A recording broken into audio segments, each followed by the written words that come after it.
on the field. The official temperature 93 degrees at kickoff. We've had record heat here in San Diego over the last few days.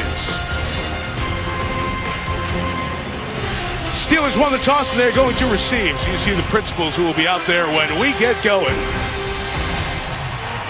Josh Lambo is the rookie kicker for the Chargers. Dre Archer back deep to receive. Whole mess of terrible towels. It feels like Western PA instead of Southern California. Archer all the way back, no return. Good kick by Lambo. So here comes Mike Vick. Been around a long time. So many of the guys on both sides grew up playing video games, idolizing this guy. Here he is, his fourth stop. Wasn't in a training camp, signed August 25th. So Johnny's only been here 7 weeks as a Steeler. Got to get the ball to Le'Veon Bell. That's the easy thing for Pittsburgh to do. You're going to see bootlegs, play action passes, and don't be surprised if you see the zone read that Michael Vick brought to the NFL.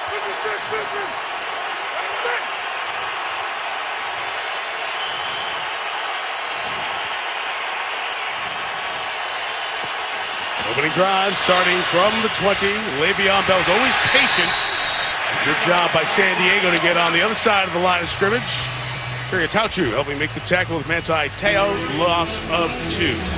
So the group up front, this is the same group that started every game, but of course Cody Wallace is in for Marquise Pouncey, who was injured in the preseason at center. Handling the ball, Heath Miller, their terrific tight end. D'Angelo Williams may see a little more action with Bell. Antonio Brown, sensational, John talked about before. In the receiving pool.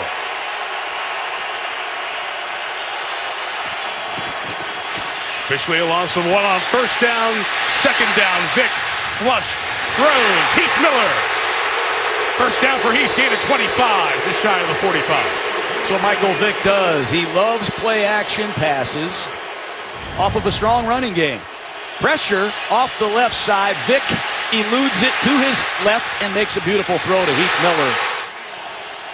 Antonio Brown clears it out deep, and Heath Miller continues to be one of the best unheralded tight ends in football. Officially a gain of 26. Vick goes to the top of the screen here, John. Little wildcat look, direct snap to Le'Veon Bell, who puts it in the belly of D'Angelo Williams. Makes a cutback and gains a couple of yards. The wildcat. You're going to see those types of plays with Vick, but I like the fact that Michael's had a full week to get oriented in this Pittsburgh offense. Watch him reading it off the wristband. Formations, shifts, motions, protections, calling plays clearly, getting everyone organized is a real challenge. He's been in the West Coast offense for 10 years. This is foreign territory, learning Todd Haley's stuff.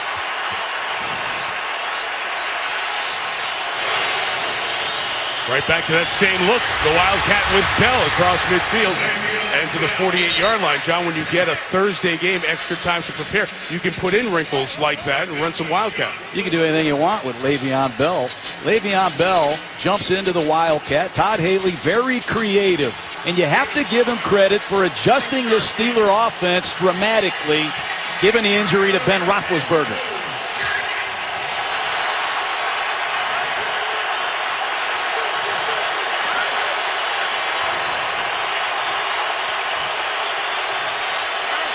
Marcus Wheaton, top of the screen. Brown in the slot, 3rd and 3. And Vick taking a deep shot towards Brown. Well covered. And incomplete. Step for step. Jason Verrett is there. The Steelers get a 25-yard gain, which they hadn't had in 2 games, but can't do anything with it. Well, this San Diego secondary's been injured. It's good to see Verrett, number 22, last year's #1 pick, on the field, stepping up and making those kinds of plays. Huge stop for the Charger defense. First-year punter Jordan Berry to kick it. Jacoby Jones finally healthy for the Chargers. Back deep to make the fair catch just outside the 15-yard line.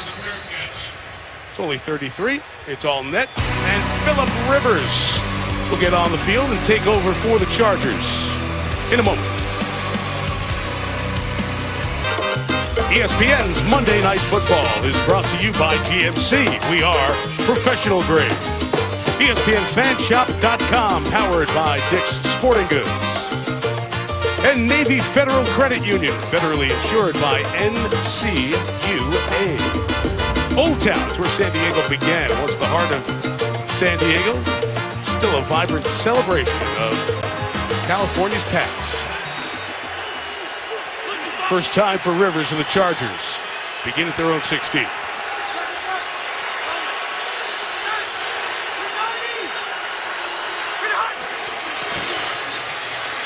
Rivers protected underneath. Welcome back, Antonio Gates. Gain of nearly 10. I love it. Been out for 4 weeks. He's active, throwing the ball right away, get him in this game. Antonio Gates, one of the great stories in pro football history. No football background. He's looking for his 100th touchdown reception tonight. I hope he gets it.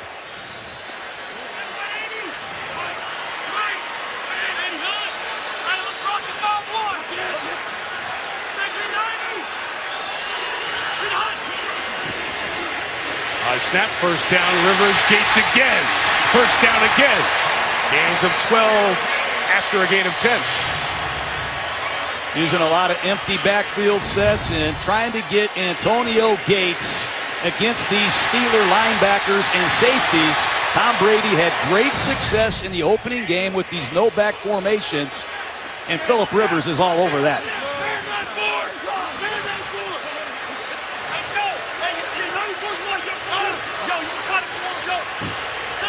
Philip passes along personal messages to so many players along the way. Right out of his hands, quickly swing it out. Woodhead to the 40. Woodhead midfield. Danny Woodhead to the 40. And down to the 32-yard line with a flag at the back end. Oh, if it stands up, a big gain. 31. You better be real careful blitzing Philip Rivers.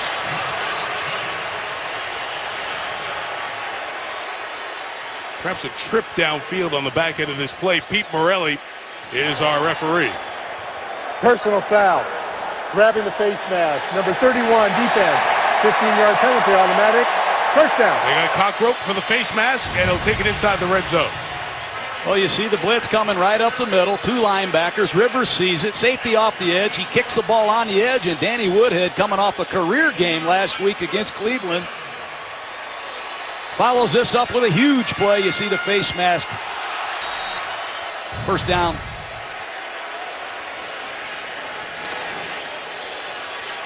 So Cockrell had a couple of takeaways in that Baltimore game. They're going to find him, keep the Steelers on their skates. You see that blitz, and Rivers able to handle it as well as anybody in the league at the start of the season. Good power running by Melvin Gordon John, the first-round pick, 15th overall out of Wisconsin. Has him down to the 12. Oh, I loved him at Wisconsin. He's in a totally different offense. He's in a single back set, running a lot of draws and trap plays. This is a pass-first offense. He struggled to find his rhythm, but he's going to be a great pro. Keeping the pedal down out of the pistol. Easy. Come back here. 73. Shot. Hey, shot. Ogie. Shot.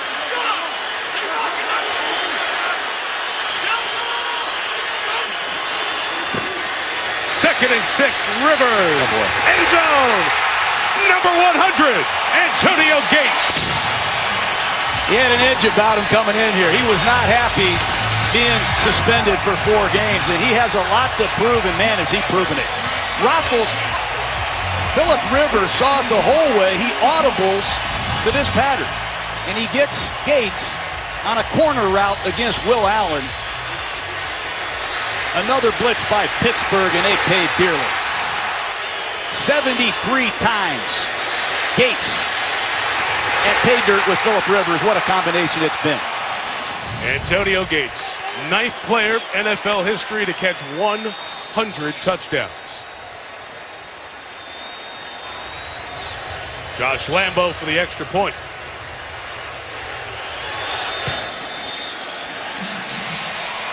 And it's good.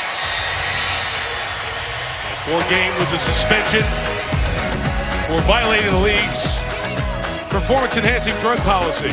Dying to get back on the field. Comes back with a milestone. Touchdown catch number 100. 9 players have caught 100 touchdowns. Antonio Gates becomes the second tight end on that list. As we showed you at the top, Jerry Rice, 97 away with 197. Look at the gap. Moss, T.O., Chris Carter, Marvin Harrison, Gonzalez, the other tight end. And now it's Brown, Largent, and Gates with 100. Gold jacket credentials. 2 kickoffs, 2 touchbacks off the foot of Lambo. And they have done it, as you mentioned, John, 73 times, more than any quarterback to tight end. Rivers to Gates, that one in the record books. First Pittsburgh drive, they had that 25-yard gain to Heath Miller, ran a couple of wildcat plays. Only picked up 1 first down. Their second drive, like the first, begins at their own 20. D'Angelo Williams in there to start this drive. As Todd Haley told us last night, using him a little bit more. Williams gains 5 yards. Here's Lisa Salters. Well, Mike, as you know, D'Angelo Williams lost his mother to breast cancer last year, and he said he went to the NFL earlier this season and asked if there was a way that he could wear pink throughout the season, not just in the month of October. He wasn't able to do that, but what he did do is he decided to streak his hair pink. He said, breast cancer awareness, it's not just about October for me. It's not just a month, it's a lifestyle. It's about getting women to recognize, to get tested. And he said, if I can help save lives, it will mean that my mother didn't go in vain. And it certainly made an impact. Vick gets hit there, and that is ruled a fumble on the field, now ruled incomplete. Pete Morelli, the referee, threw his beanbag, which would indicate a fumble, but then the official on the far side ruled incomplete. Melvin Ingram came in and made the big hit. Melvin Ingram, number 54, all over the field last week against Cleveland, punishes Michael Vick. They are going to test Vick tonight with blitzes. Defensive coordinator John Pagano knows Vick has a history of taking a lot of sacks. And he's going to find out how much Vick knows about this protection system by blitzing him. You can see clearly incomplete. Vick's hand was on the ball as it was coming forward, and they need to take a timeout here with the play clock running down. The communication is going to be interesting to watch here throughout, John. We hit on it earlier. Only 7 weeks in camp, and Antonio Brown, the great receiver for the Steelers, the conversation that Todd Haley had right away after the Roethlisberger injury, how many throws have you had with Mike Vick? He said none. So there's a whole getting used to it, a very short period of time. There are no OTAs in the spring, no training camp, so you missed that extra time. You missed the left-handed spin. I mean, you got to get the jugs machine straightened out so you can catch enough passes and get that left-handed spin. But Michael Vick, when he gets in the huddle as a quarterback, you need to call the play as you see it. Right. And right now, Vick is learning a whole new language, formations, motions, shifts. This is uncommon for him. He had, like you said, very little preparation and background in this style of football. He was sitting home, and he was shocked that he was sitting at home, and no one called him in April, May to get a backup or a veteran backup. And then once the Steelers had the injury to Bruce Gradkowski, they weren't comfortable with Landry Jones, their backup, moving to that number 2 role. They went to Vick, who gives it to Bell, and Le'Veon Bell on 3rd and 5 gets about 8. Carries Eric Weddle past that first down marker. They like Bell deep in this I formation. They're going to toss the ball, present the illusion that he's running an outside play. But watch the patience he has to set up his blocks. And he takes Eric Weddle with him for the first down. 215 pounds he's down to, Mike. That's unbelievable. He was 240 at Michigan State. Got down to 225 last year. That speed there. Tightened up that frame even more now. Heath Miller over the block again. Heath Miller threw a great block. And Bell's going to be limited in the game to a couple of yards. And Taiteo with the tackle. We talk about Antonio Gates and the great receiving numbers that he has. Heath Miller is a huge part of this Steeler running game. And I know this doesn't show up on the stats, but they put him off the ball in these bunch formations, and he knocks people down repeatedly. What a pro football player he is. He can do it all. That's back-to-back plays. He's throwing key blocks. He had the block to Spring Bell for the first down run a moment ago. Second and 9, right back to Bell. Similar look.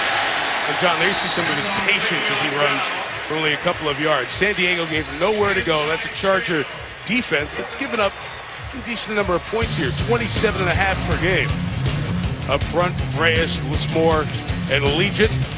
The four linebackers who already called Ingram and Atauchu on the side. Teo now taking over the signal calling on the defense, maturing into that role that Eric Weddle had. He's the one who keeps everyone organized in the back. When the Steelers go three wide, Patrick Robinson joins the group as the nickel.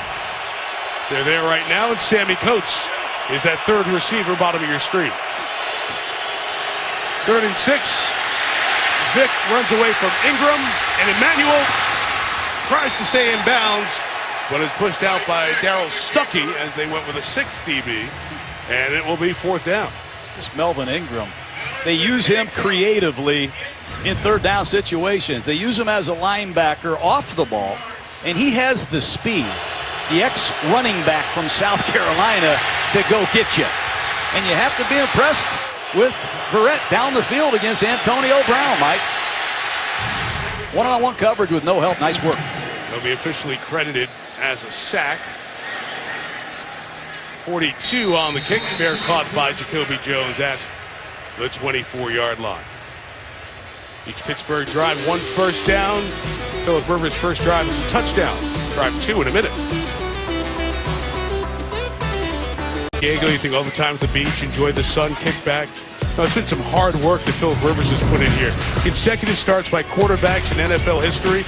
Brett Favre set the standard at 297. Peyton Manning's run ended at 208. Last night with that great come-from-behind drive in the 4th quarter, Eli Manning got it to 172. And 4th on the all-time list is Rivers. Tonight it is start 149 for Philip, setting a franchise record for consecutive starts.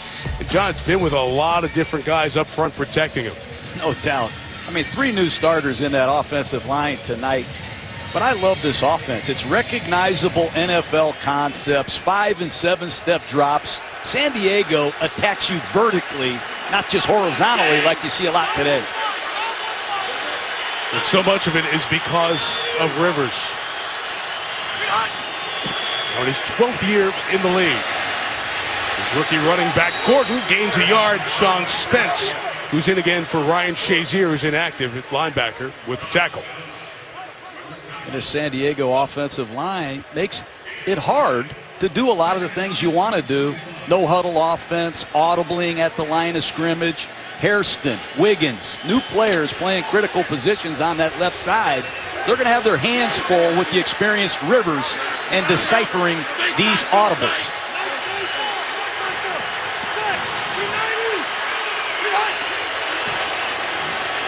Play action on 2nd down. Rivers has time and complete. Darius Green on that sideline with a flag down. Holding, number 75. Offense, 10-yard penalty, remains 2nd down. So that's the left tackle, Chris Hairston. He's one of those players you talked about, that left side of the offensive line that changed. King Dunlop out with a concussion. So the guys you see, a left tackle, left guard, center towards the bottom. Hairston, Wiggins, and Robinson. They were new last week. This is their 2nd consecutive start together as a unit. And you've already heard from Gordon and Woodhead up at the top. Keenan Allen's off to a terrific start. 33 catches on the season. And the 2 tight end look with Gates and Green, who had the catch there that's called back for the hold. Green and Gates are not your normal everyday tight end. They're more like big wideouts than tight ends. Penalty makes it 2nd and 19. Off in time, and against the 4-man rush. Check it down to Gordon. And he is wrapped up. Will Allen, veteran Will Allen. 12 years in the league already for Will Allen. Pulled him down by the leg. Former Buccaneer, Mike. That's one of my old draft picks. Let's hope he's okay.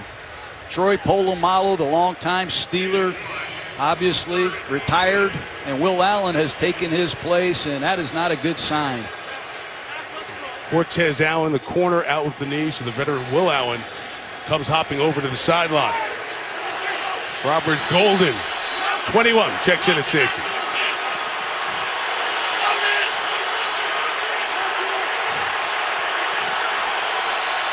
It's 3rd and 18. Check down Danny Woodhead. Long way to go. Not going to get there. Lawrence Timmons who's played a little outside linebacker, settled in at inside linebacker, answers the bell most days for the Steelers, makes the tackle. This Stephon Tuitt, Mike. He's had a lot of production, sacking the quarterback. He leads the Steelers, but the effort that this big man plays with is uncommon. Every down, he chases the ball at full speed. 95 degrees tonight. It'll be interesting to see how the heat takes its toll. Antonio Brown is back. Mike Cyphers has struggled with the punt so far this year. This is a beauty. Brown from the 20. It's going to be a hold. They got Antoine Blake, 41, as he was tied up with the coverage man. And it's going to push him back after a nice 54-yard kick from the veteran Cyphers. During the return, holding number 41 of the receiving team. 10-yard penalty, first down, and timeout. Pittsburgh will start inside its own 20. See if Bell can get the Steelers down the field. Big Ben talked to Mr. Roethlisberger before. 2 weeks ago, yesterday, he was injured in St. Louis in that game. He jogged off the practice field Thursday. That was news in Pittsburgh. Here he was throwing a little bit before the game. He's never worn a brace on his knee, so he's trying to get comfortable with that. He didn't do a heck of a lot.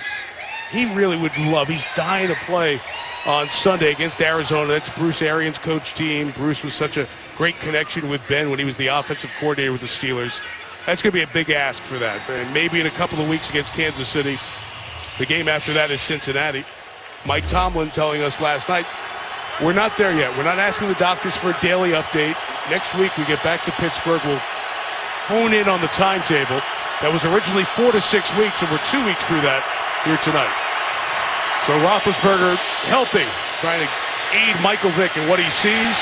Le'Veon Bell sees a whole bunch of bolts. Chargers with a stop and a loss of 2 yards. Screen pass, high percentage throws, and San Diego was waiting on that one. Number 37, a dive. Safety man is going to make the play here. You're going to see the screen come across the formation. A lot of bolts flying to the football. Good pursuit. Tauchu, Teo, linebacking core here for the Chargers. D'Angelo Williams in, 2nd and 12.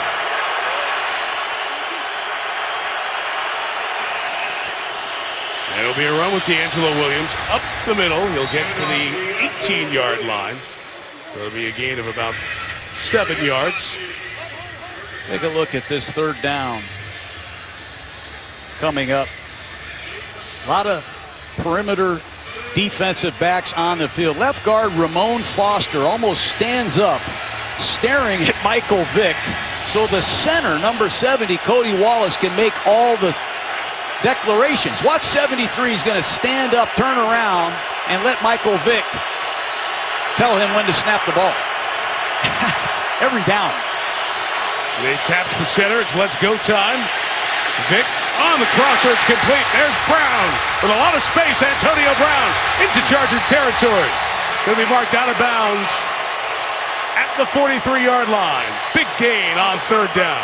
That would be upsetting if I were the coach of the Chargers. You blow a coverage on a simple shallow cross to Antonio Brown. You see the brush off.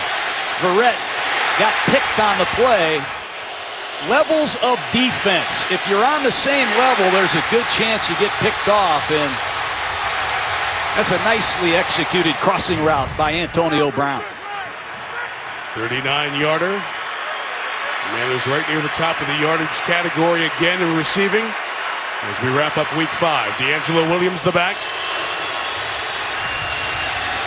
Puts his head down, and he gains 3 yards. John, Le'Veon Bell was on the field so much last year for San Diego, or for Pittsburgh. You wonder, do you want to keep him out there all the time? Of course you do. But with what D'Angelo Williams showed when Bell was suspended the first couple of games, Todd Haley wants to make sure he gets both involved in the offense. How would you like to have D'Angelo Williams, the all-time leading rusher of the Carolina Panthers, as a backup? I give Pittsburgh credit. Michael Vick as a backup, first-round pick. Darius Hayward-Bay, top 10 pick. They've got a lot of former number 1 picks paying huge dividends. Hayward-Bay's the motion man. Bell's the lone back. They protect it. Looking towards Brown, and it is nearly intercepted as the flag is down as well. That was 2 flags down. That was a little bit of the communication with the quarterback and the receiver. in that scramble. Holding. Number 26, offense. 10-yard penalty remains. Second down. That's a bad play by Michael Vick. They're lucky that was not intercepted and returned for a touchdown. Vick, late with this throw, he telegraphed it, and that ball should have been intercepted.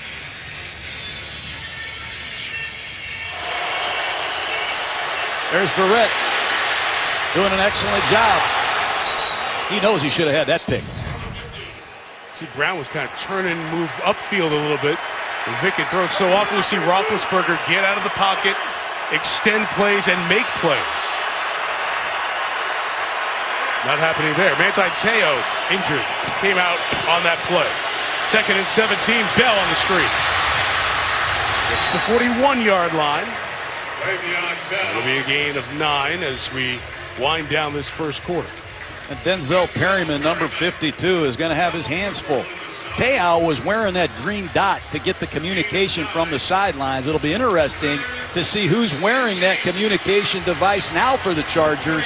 Tough spot for Perryman, who's out of the game now in this sub package. A couple of members of the athletic training staff, team doctor, looking at Te'o seated on the San Diego bench. 3rd and 8, need to get to the 33. 4 in the pattern for Vick, and the throw is incomplete. Looking for Brown, and one more time, Jason Verrett all over him. He's a heck of a player. He's just had some injury problems. Last year he missed time. This year he missed time, but when he's on the field, he's a big-time player. That's an excellent job against one of the top receivers in football, Verrett. Been impressive in this first quarter. First-round pick a couple of years ago out of TCU. So another drive with a first down and kick it away for Pittsburgh. Jordan Berry sends a tumbler down. Jacoby Jones caught it at the 10. And he said, wait a minute. Shamarko Thomas tried to catch it along with me. And that's going to be a flag.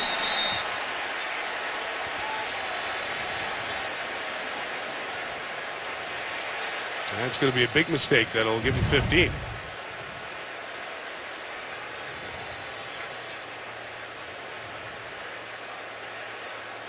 Pete Morelli, referee. Fair catch interference, number 29, the kicking team. 15-yard penalty, automatic first down.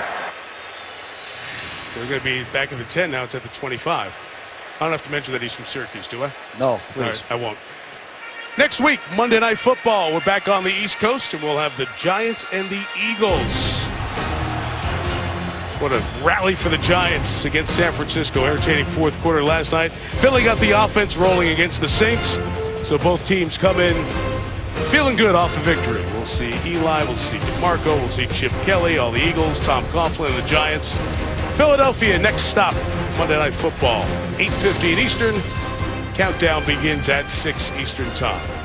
Conversation continuing here with not just Mike Vick, Landry Jones, and the quarterbacks, but also the officials, as Will Allen is walked to the Steeler locker room.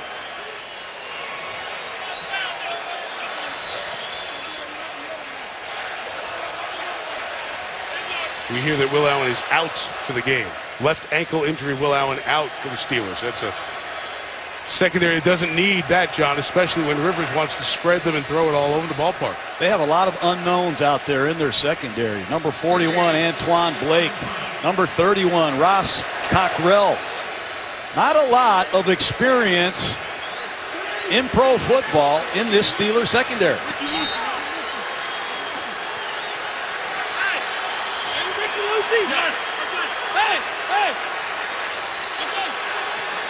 Third drive for the Chargers as we wrap up this first quarter.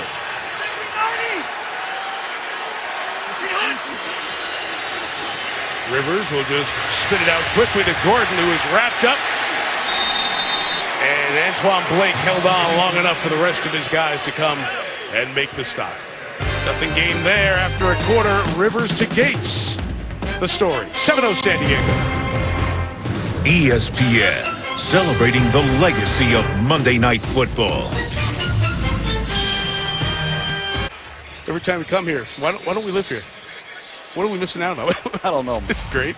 We're complaining because it's 90 degrees and sunny. We're not complaining. You sounded like it, Mike. No. Sometimes there are reasons, sometimes there are excuses. That's all. Mike Tirico, John Gruden, Lisa Salters, Jerry Austin, our Super Bowl referee up here in the booth. On the hand to Gordon. It is 3 yards on the run for Melvin. We have a flag down. 5 penalties in the first quarter, 4 on Pittsburgh. Holding. Number 79, offense, 10-yard penalty, still second down. John, we talk about Gordon going 15th overall in the 2015 draft. Terrific running back out of Wisconsin. Chargers moved up to get him. Those measurables terrific. The 4.5 speed. We saw what he did that day against Nebraska. 408 yards. LaDainian Tomlinson, Charger great, had the record for the most running yards in a game, FBS record. And Gordon broke that record, and he had it for all of 1 week. And then Samaje Perine of Oklahoma ran for 427 against Kansas the very next week. But still great productivity. Second in the Heisman to Marcus Mariota. Second and 21. Here he is out of the backfield. It shows some of that. Still fighting for yards, John. He didn't have to do much of that at Wisconsin. Well, if he can become a big part of the passing game with his running ability, he's got a chance to be an excellent pro. Just a little check down over the ball and good decisive north-south running from Gordon. This is a whole new ball game. I really don't think they have the components to feature Melvin Gordon right now. They don't have a blocking tight end. They don't have a true fullback. His time will come. Gordon out, Rivers 8 of 8 thus far.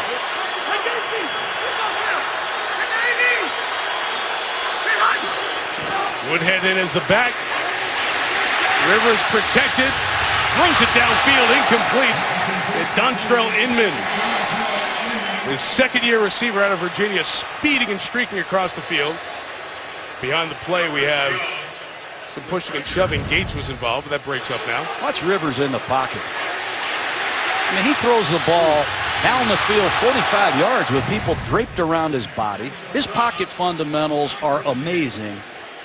Penalties have killed San Diego in the last 2 possessions. Mike Mitchell, the Steelers, is so lucky. He deserved a 15-yard flag. He took that shot at Gates afterwards. That's why there was the pushing and shoving. And a big kick by Cyphers on the return. Antonio Brown to the 14, only gets back to the 26 on the takeback. Pittsburgh has not had good field position. Cyphers helping that. 46 yards of net on that last kick. Well, we come to town on Monday night. We celebrate local football. We're going Pee Wee football. Kids from Mira Mesa, the Mira Mesa Chargers. 8 of them have been playing on this team for about 5 years now. Chance to see these guys start to live their dream. Little bolts on their helmets as well. And they are at the game tonight, enjoying the game. And they got to play director on Monday Night Football. Huh? Look at these guys. Job, Mark Stewart, our MVP, back in the replay area, teaching these guys how to go back and show the highlights of your pal running there, even punching in some graphics. What is he typing? Chargers are the best. Chargers are the best. Not bad, huh? Great experience really for them. Cool. Love young kids, and what a great experience. Monday Night Football to get to type in all that stuff. Love it. Dan Loifi is the coach, the Mira Mesa Charger Pee Wee U11, under 11 team, hanging out with us here on Monday Night Football tonight. Great to have you guys with us. So many great players have come out of this San Diego area over the years. And 21, Bell's got nowhere to go. A fight back to just lose 2 yards on that one. So it'll be second down and 12. They're going to have to throw the ball on first down to loosen up this Charger defense. San Diego came in here struggling against the run. So far, they've done a nice job crowding the line of scrimmage with Eric Weddle.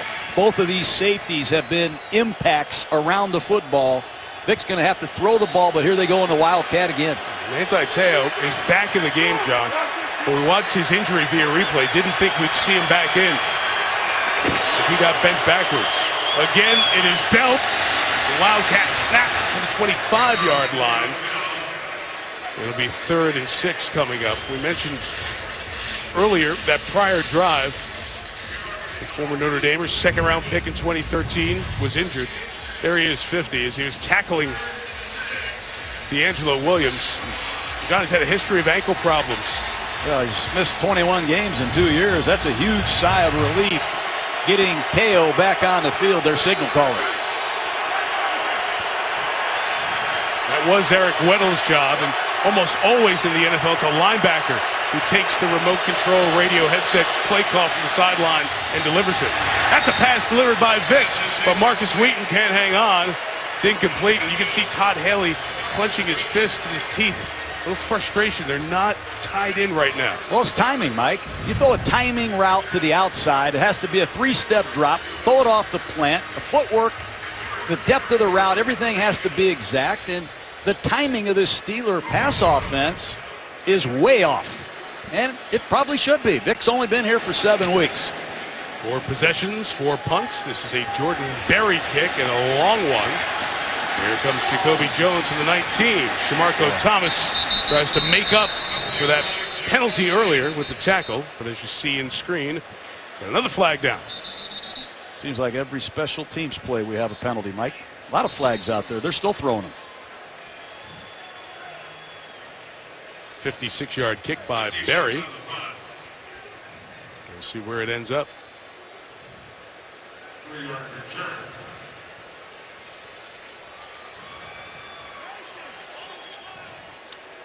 It's tough on Antonio Brown. All the routes he's used to running, all the pre-snap communication with Ben Roethlisberger, been non-existent so far. All right, conference over. There are 2 fouls on the play by the receiving team. Illegal block in the back, number 41. That penalty will be declined. Personal foul, blocking while out of bounds, number 41. That penalty will be accepted. 15 yards, first down, and timeout. Pushing back inside the 20. A lot of field for Phillip Rivers. Got off to a hot start. Only missed one.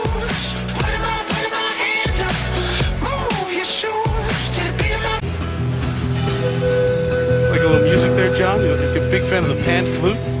I like that. I like things a little harder than that, though. A little more juice. A little rock and roll, but it is good. I like that. Is that a flute? Pan flute. Zamfir was the master of the pan flute back in the day. Chargers take over inside their own 10. Here's Gordon. Hard run, couple of yards for Melvin Gordon. Robert Golden made the tackle. Golden, very little defensive snaps thus far this year. It's hard to get this running game going. They don't have a natural fullback. You're going to see Gordon off to the right side right here, and there's just not much there. He's not used to running one-back runs every play. All the Wisconsin stuff, the fullback leading the way, right?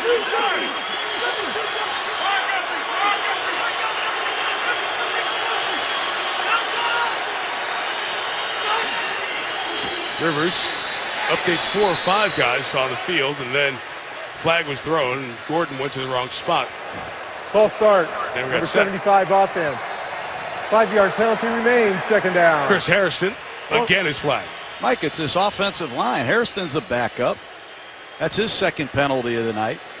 We've already seen another penalty called. 3 penalties on the offensive line, and it's killing them. They're putting themselves way behind in the down and distance, and you got to be perfect when you got to go 90 yards every single series. You see that stat there. DJ Fluker, 76, the right guard, is the only first-rounder taken in terms of offensive linemen in 29 years for the Chargers. Rivers out of his own end zone, fires in traffic. Allen was looking for the flag on Cockrell and did not get it. Cameron Haywood brought the pressure for the Steelers. I like Cockrell. It's going to be a hook route by Keenan Allen, the Chargers' leading receiver. Cockrell showed up and wanted Antonio Brown on the practice field every day. And he really got in good favor with Mike Tomlin and Keith Butler, the defensive coordinator, a young kid with a lot of confidence, doing some good things. Well, the contact there did not draw the flag. It's 3rd and 13. Steelers bring 4. It's a Woodhead check down. Steelers rally to the ball and stop a few yards shy. That's a good job by Bud Dupree. Started pass rushing, runs back to make the tackle. Bud Dupree, Mike, when he went to the combine and worked out, he worked himself into a first-round draft choice. Vertical leap, 40-yard dash at 275 pounds. He has prototype size and athleticism. Cyphers has been kicking these in the middle of the field. See if Brown can get his hands on it. It's a big kick. 58 yards. Brown from the 24. Flag down for the block in the back as Brown takes it into Charger territory with 2 markers thrown. Well, Jordan Todman, number 30, with an obvious block in the back. And this is ridiculous. All of the penalties on special teams. That's 4 already, 3 on Pittsburgh. Mike Tomlin can't be happy. Watch Todman, number 30, During the push return, Stuckey right in illegal the block back. in the back, number 30 of the receiving team. 10-yard penalty, first down, and timeout. There'll be roster changes if these penalties on special teams continue. Because that guy doesn't leave much room.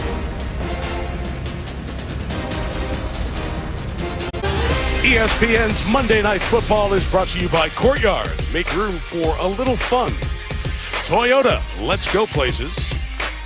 And NFL Game Pass. Replay every NFL game all season. Start your free trial at NFL.com/Game Pass. Always classy. San Diego. You're inside Qualcomm Stadium, and coverage tonight from Spider Cam is brought to you by DirecTV. Got to open it up on early downs if I'm Pittsburgh. 4 drives, 4 punts for the Steelers. It's their best starting position of the night. Vic underneath Antonio Brown, gain of a yard. Teo, the tackle. It appears every time Pittsburgh throws, Antonio Brown is the primary target. And San Diego knows it. Another shallow cross, this time it's zone coverage. And San Diego Chargers are waiting on Antonio Brown. Nice work by Teo and Butler. John, 8 first down snaps to the Steelers. That one gained 2 officially. They're only averaging a yard a play on first down. So they need to get a little bit going earlier in these drives. Le'Veon Bell on the run. He'll get a first down as he is tripped up by Verrett at the 34-yard line. They love to run this counter play. Start one way, come back the other, and use DeCastro pulling and Heath Miller at the point of attack, and let Le'Veon Bell do the rest. He loves that counter play, and he is electrifying with the ball. He can run it, he can catch it. His production in the last 8 regular season games is amazing to me. And Roosevelt Nixon, their fullback, has only played 20 snaps of offense so far. Nick's the first-year man out of Kent State. The 34, he leads again. Bell runs off that little crease to get to the 38-yard line. Le'Veon Bell, you mentioned, John, he comes in a couple of years ago from Michigan State. It's his 3rd season. Antonio Brown from an hour away from Michigan State in Central Michigan. And boy, have they had a great impact. Bell, since 2014, update him now. He leads the NFL in yards last year in this, total yards. Catching it and running it from scrimmage. Antonio Brown, same impact. Leading the NFL in receiving yards over the last 2 years. They really are the killer bees with Ben and Bell and Brown. They're trying to fill in that Roethlisberger component with Vic for these couple of games. 3rd straight carry. 3 great moves on that run. And that's all Le'Veon Bell right there. First down, Pittsburgh. I mean, Le'Veon Bell, this counter play, they change the formation repeatedly and just let it come to life. Watch the hesitation right there in the hole. He bounces it to the outside. No, I'm going to cut it back. And watch the impact and the fight in Le'Veon Bell to get the first down. Not only that, Mike, you can line him up at wide receiver, and he can run any route you can draw up. This is the most complete versatile back in the game. Are we in your office now? You got a clicker too? Sorry about that. I got a little excited. God, you got enough toys here, huh? Bell again. See that crease? Press the hole, popped it outside. Beautiful jump cut inside. Spectacular runner. Le'Veon Bell, first down, Steelers. We talked to Mike Tomlin last night. He says, we're going to ring the bell tonight. And that's 4 straight runs. And I'd be surprised if Bell comes off the field. He never gets tired. This is a zone play. They're running to their left. And offensive line coach Mike Munchak, one of the best scheme coaches in football, is doing his part as well. You only got the sense, you know what, enough. We tried all this stuff. Go to Bell. Yeah. Go to Bell. We're going to throw a fullback in there and just pound it. Let our best guy be at his best. Fifth straight carry. San Diego figured it out. Ingram with a terrific play. Melvin Ingram, the first rounder out of South Carolina. Well, to me, Mike Vick needs to see this. Eric Weddle is almost offside. He's a safety man. Weddle's in the box. It's about as congested a look as you can get. That's where you need the quarterback to audible. But can throw he the do ball that? to Antonio Brown, obviously not.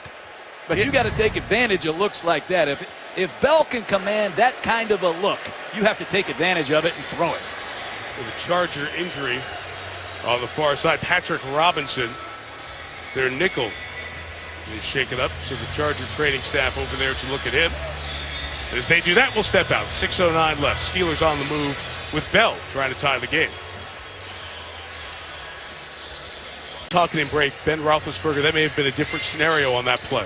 Oh, would have been. Roethlisberger would have seen this loaded box, and he sees one-on-one coverage. He would have looked out to Antonio Brown and given him one of those Pittsburgh Steeler hand signals that nobody sees or hears. They miss the nonverbal communication in the audible to Roethlisberger. Wildcat again. Bell got hit in the face by Williams as he was coming by. That slowed it down, and Donald Butler finished it off. So another big loss, back-to-back losses on running plays. Bell's a great back, but you have to do more than just run Bell. Every time they get into this Wildcat formation, San Diego is crowding the box with as many Chargers as they have. Here's Williams as he's coming by. That changes the mesh point when you elbow the guy in the face mask. Bell has lost 5 and 4 in these back-to-back carries, setting up 3rd and 19.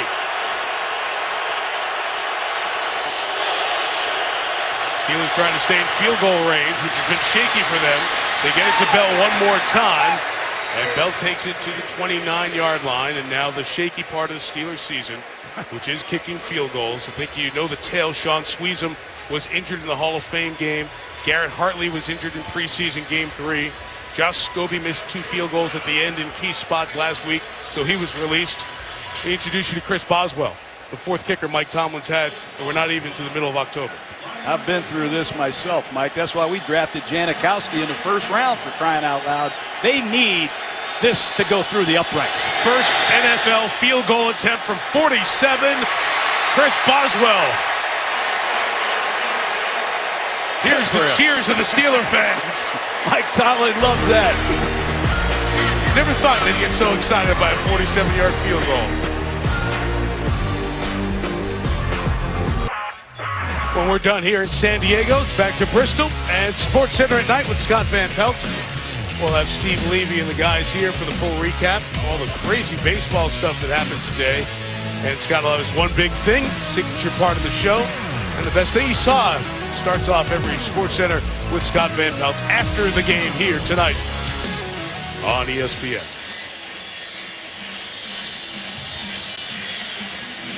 So Boswell's debut.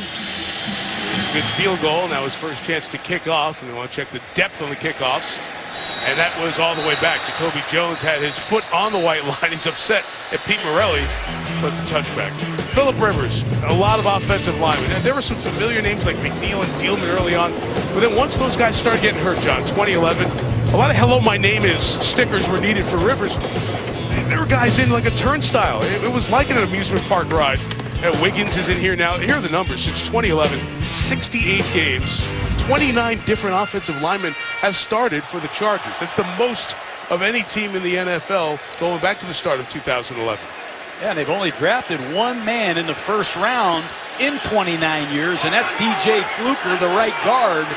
They have not drafted a lot of high-profile linemen either. And Chris Harrison's left tackle hurt his ankle, so Barksdale has moved from right tackle to left tackle as that run for Gordon gains only a couple of yards. So this offensive line that was intact from last week to this now has a significant change with the left tackle being hurt. You have to throw Barksdale over there, who's been by trade a right tackle with the Rams for the last couple of years. It's hard. The stance is different. You're blocking different people. The calls are different. This is hard on Barksdale, and it's really hard on Phillip Rivers. How would you like to drop back to pass with a bunch of men you don't know? Yeah, they've had to move the whole left side around. Wiggins, the left guard, has moved to right tackle. Chris Watt, the center to start the season, is playing left guard. This is exactly what it's been like for years for Rivers. And he's in trouble. They call it a day. He's dragged down. Jarvis Jones out of Georgia with a sack. Well, Keith Butler, the defensive coordinator, let's see what Barksdale knows about being a left tackle by bringing a blitz. You're going to see the blitz come at the top of the screen. Barksdale is late getting out there. Rivers has to step up right into the push, and that's the first sack for Jarvis Jones. Keith Butler, how would you like to succeed Dick LeBeau? Those are some huge shoes to fill, but Butler's experience really showed last night when we sat down and talked with him, Mike. He's been around here for a long time as the linebacker coach. He and LeBeau were really good friends. Now he replaces him. 3rd and 15. Look at the push right into Rivers. He can't get his whole arm in that. It's like a punt, but it is caught by Gates. Now it hit the ground, so it's incomplete. Gates got right to it, but could not secure the catch. But the whole reason that was a pop fly is because of the push in his face. He can't set his feet. Gates tries to come back and make a reception. Ball clearly hit the ground, I think. And then pushed back down to the ground by his chest. But watch Rivers. You have to be able to set your feet a little bit to get the ball down the field in this vertical pass offense. When your center gets planted in your lap, no chance. Cypher's kick is 54. Here's Brown from the 30. Jeez. Another penalty on a block. Number 88, Darius Hayward-Bay is holding. I can see these penalties from the beach, Mike. I mean, it's unbelievable. Look at Hayward-Bay grabs. During the return, holding. Number 88 of the receiving team, 10-yard penalty. First down.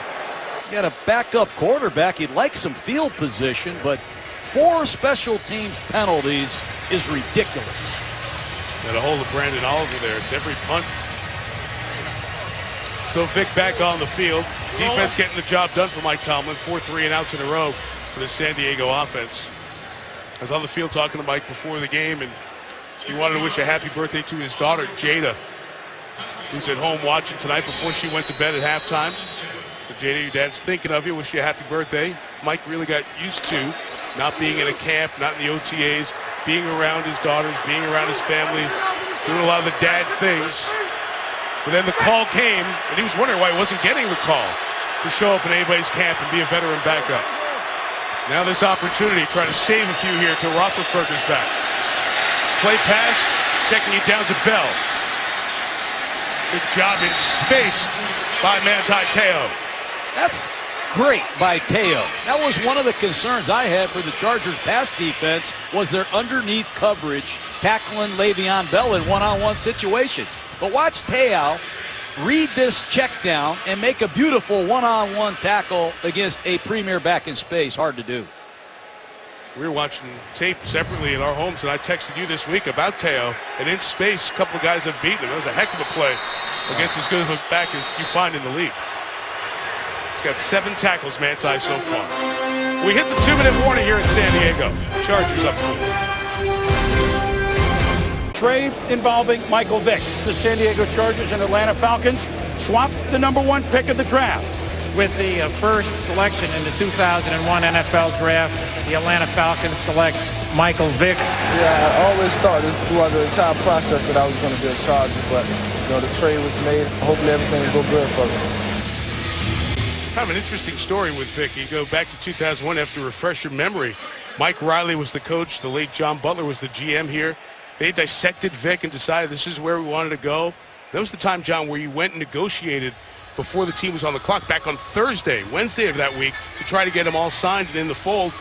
And then as it was going on, it just didn't feel like the deal was going to get done. So they make the deal with Atlanta. Vick goes down there, has the success. We know about the issues with the dog fighting, the incarceration, resurfaces in Philadelphia, then with the Jets. And now here he is as a backup at 35 in Pittsburgh. But he was almost a Charger. And we mentioned that to him last night. And he said, yeah, I really felt that was going to happen. Now he's back trying to beat them a decade and a half later. This is 2nd and 9 in that 2-minute drill now. It's Bell. Great move. And another one. Le'Veon Bell moving downfield at midfield. And into Charger territory, bumped out at the 41-yard line. Whew. This guy's unbelievable. I mean, Pittsburgh is not trying to get into an up-tempo 2-minute drill. They're trying to go to the locker room by running the ball. Watch Le'Veon Bell in the one-on-one situations. You kidding me? How many guys can put their foot in the ground and burst across the field like Le'Veon Bell? What a beautiful job with that stiff arm on the sideline. And now Pittsburgh's in business. 29 snaps, 18 of them have involved Bell. You see he has totaled 105 yards on those 18 touches. He gets a break. D'Angelo Williams in. And 49 to go on the run. It's Williams, and he gets inside the 40 to the 38. Clock continuing to run and stop now at 1:43 as the Steelers will take a timeout. 1 to go. And after we hit the half, we send it to Chris Berman. Toyota halftime is coming up. Boomer's got a lot on the plate there here. He'll take us back. His final drive. Charles Woodson had some big moments. Brady's still terrific. Adam and Mort with the insider update. There's a lot going on. Both USC, Southern California, and South Carolina head coaching news. And unfortunate news on Jamal Charles, one of our favorites, John. You saw him with a knee injury yesterday. We'll have the latest on that coming up on the Toyota halftime. It's awful. Let's hope for the best with Jamal Charles. And Mike Vick in the 2-minute drill. They have not asked him to do much. Let's see if they let him air a couple out. Bell is back in. It's the 32nd play the Steelers have run tonight.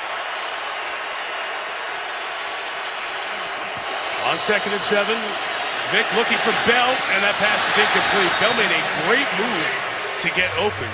He completely faked out Melvin Ingram, but the pass was incomplete. We'll have 3rd down coming up. You sense the struggles that Todd Haley has calling the right play.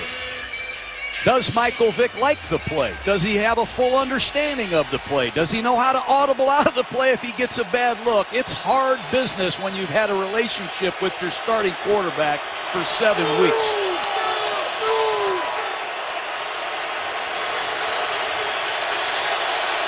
Gotta hurry.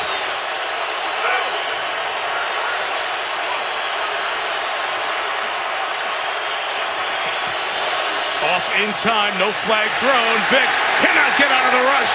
And it's a sack by Corey Legion. And likely out of field goal range with it back at the 41-yard line. Legion's first sack. He's led the Chargers the last 2 seasons. He's an excellent inside pass rusher. Here they put him against Cody Wallace, a backup center. You bring a blitz to get him a one-on-one, and he delivers. And that's huge because it knocks Pittsburgh out of field goal range, I do believe. Yeah, back at the 41 from here, it would be 58 yards. This young kicker, very unlikely. Chris Boswell looked good on the first one. San Diego taking the timeout to preserve their opportunity. Try to get it down the field. So Vick and passing, it's not been a strength. Second lowest, Derek Anderson is the lowest career completion percentage of the guys who've thrown it 1,000 times. Only once over the 60% threshold. That was comeback season Philly in 2010. He sacked a lot. Once every 11 times he goes back to pass. That's right up there for the guys who've thrown it as often as he has. So we know he has not been about passing over the years, as that punt is fair caught at the 7 by Jacoby Jones with 1:26 left. Interesting to see what San Diego does with 1:26 left. Phillip Rivers thrives in the 2-minute drill. He has a lot of backup linemen. 4 men playing positions they weren't supposed to play when the training camp started. John, you go back to the start of this game. You had the opening drive. 5 plays and 84 yards for the touchdowns. And since then, 4 straight 3-and-outs. Penalties.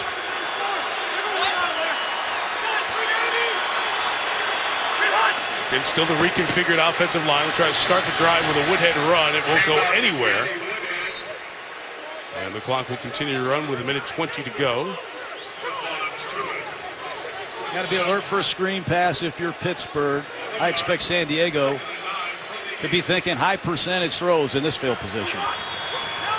Offensive coordinator Frank Reich sends the play in. It's Gates underneath. He'll be tackled to the 13-yard line by Sean Spence. Steelers sitting on their final timeout. Let's see who will take this one. Pittsburgh took it.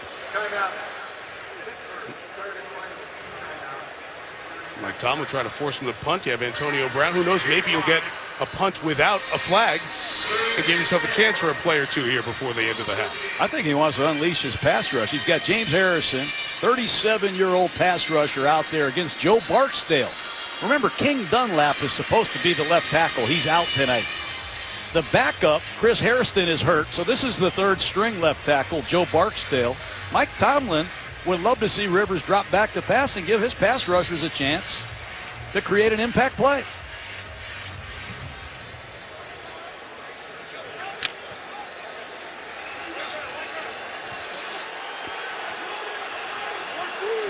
Cameron Hayward has played so many snaps this year, really emerging as a leader on this defense in his 5th year. Number 97.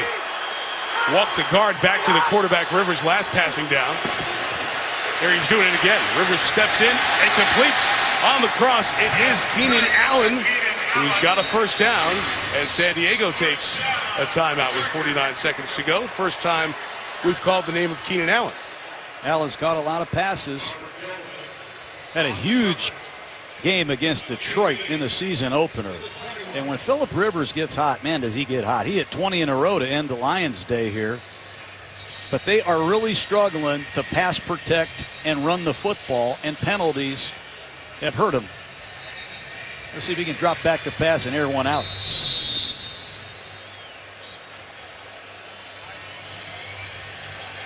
Very much in Rivers' effusive, bubbly personality. The task he has right now, you got to make sure everybody's on the same page. It's a lot of specific notes being delivered to guys. Make sure you're doing this. Hey, we need you here for this. From the 21, Woodhead.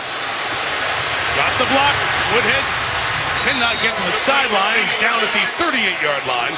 Sean Spence the tackle. I really like Danny Woodhead, Mike. Darren Sproles left, and this offense wasn't the same. Woodhead has given him that element out of the backfield.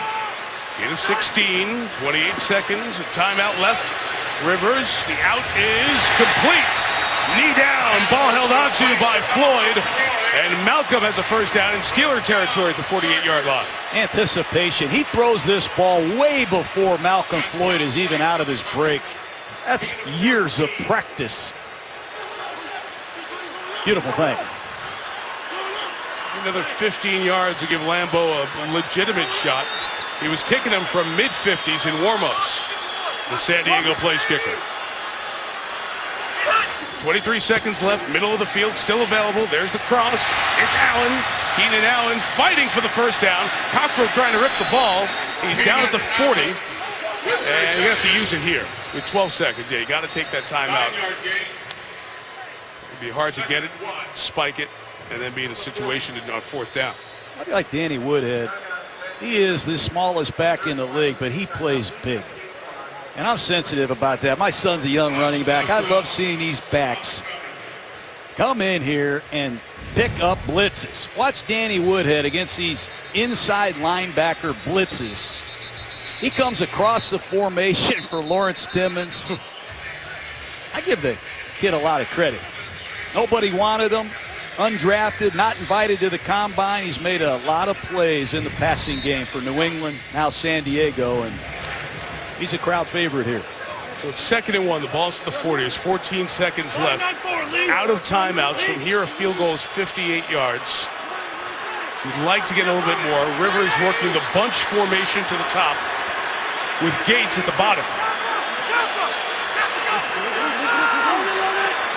And they get a quick one to the bunch and out of bounds. It's thrown ahead to Woodhead. He made a great catch, but he lost 2 yards. That was read and smelled out by the veteran James Harrison. James Harrison walked out on the slot and almost dared Phillip Rivers to throw that predictable quick screen to stop the clock. And you think any of those wide receivers want to block James Harrison? I know I don't. That doggone Harrison. So you go backwards now, and a field goal attempt from here would be 60. And everything still applies with the no timeouts and needing to get out of bounds. Try to work Floyd and Gates on this right side. Inman and Allen, the combo to the left. And he'll just bench it here. It's 4th down with 7 seconds left. That pass rush came from Golden. They bring pressure from the secondary, John, to put the heat on. They do a great job bringing these blitzes. We talked about it in the pregame warm-up. Here's Golden filling in for Will Allen. Flying off the corner. They roll coverage to the side of the blitz. Strange blitzes, strange coverages. Credit the Steelers staff with that call. Going to try it. A 60-yard field goal attempt for Lambeau. Made one from 58, warming up. Cypress to hold here at the end of the half.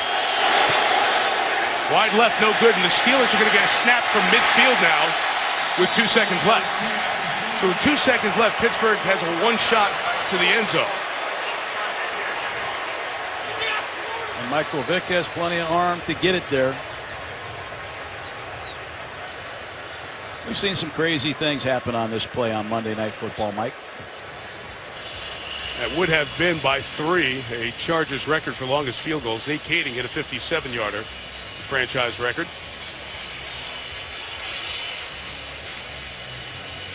Eric Weddle, 19 career interceptions. He knows what's coming. It's going to be the Hail Mary. Hard play to officiate. I used to tell our offensive players they never call pass interference on the last play of the first half. So be aggressive playing the ball. Steelers line up with 2 to the left, 1 to the right. They do not, San Diego, put in a Malcolm Floyd at 6'5" to play that prevent back at the goal line to knock the ball down. Vick will step up. He'll launch it downfield. Full sprint. And it is intercepted the goal line. They went for Hayward Bay. And the pickoff comes. Easiest one Jimmy Wilson will get as we hit the half.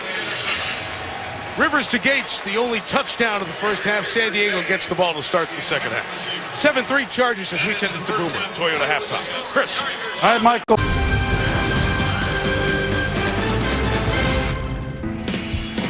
For Steeler Nation, it is life without Big Ben. Act 2. Trying to bounce back from the overtime loss to Baltimore. Mike Vick has not had many shining moments in that first half, just 7 of 13. Le'Veon Bell, a career-high first half total of 89 rushing yards. The only score came on the Chargers' opening drive. It was the 100th in the career of Antonio Gates, the 9th player in NFL history to catch 100. And we get set for the third quarter here in San Diego. 7-3 Chargers on top. Mike Tirico, John Gruden. We will hear from Lisa Salters in a second. John, when you talk about the numbers of the first half, you see the 30 yards for the Steelers in terms of advantage, but the big numbers by your side. 2 of 8 on third downs, 6 penalties for 70 yards. Chargers haven't kept it very much, just 11 minutes and 50 seconds of time possession in the first half. So things have to change both ways in a very big second half. Yeah, San Diego had a beautiful opening drive, but since then there have been a lot of penalties, and they paid for it. Pittsburgh's just one-dimensional. They can't throw the ball. And our DraftKings third quarter reset shows us that, John. We'll take a look at it. Opening drive, he sees the DB coming off the slot. He pulls the ball out of Melvin Gordon's chest, and he throws a quick screen to Danny Woodhead for a huge play. And it's another blitz by the Steelers, and Phillip Rivers audibles. He gets his tight end, Antonio Gates, in a one-on-one situation against Will Allen, and it's a beautiful thing. Chris Boswell's third quarter kick. Jacoby Jones will catch. Desperate to bring one out as he's returned from an ankle injury. Cuts it to the left and gets across the 20-yard line for San Diego. Phillip Rivers will bring this offense back out that struggled with those 3 and outs. Really after the opening drive, John, could not get much done. Got down there for the 60-yard field goal attempt to end the half. High completion percentage, but what else is new for Rivers? Great quarterback. Again, penalties have been terrible, and field position for San Diego horrific this year. They've got no return game from their special teams at all.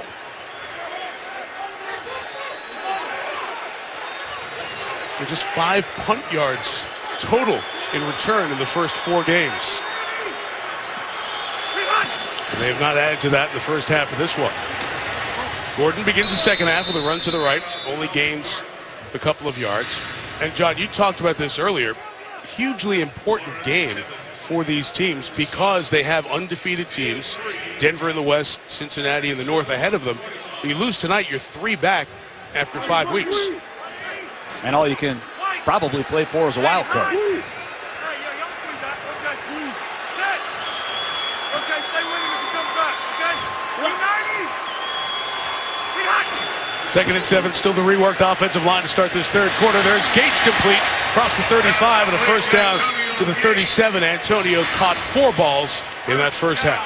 So many subtle things that Phillip Rivers does. He's going to look to the flat, and he moved the coverage with his eyes and got Antonio Gates wide open. Watch him look to the right.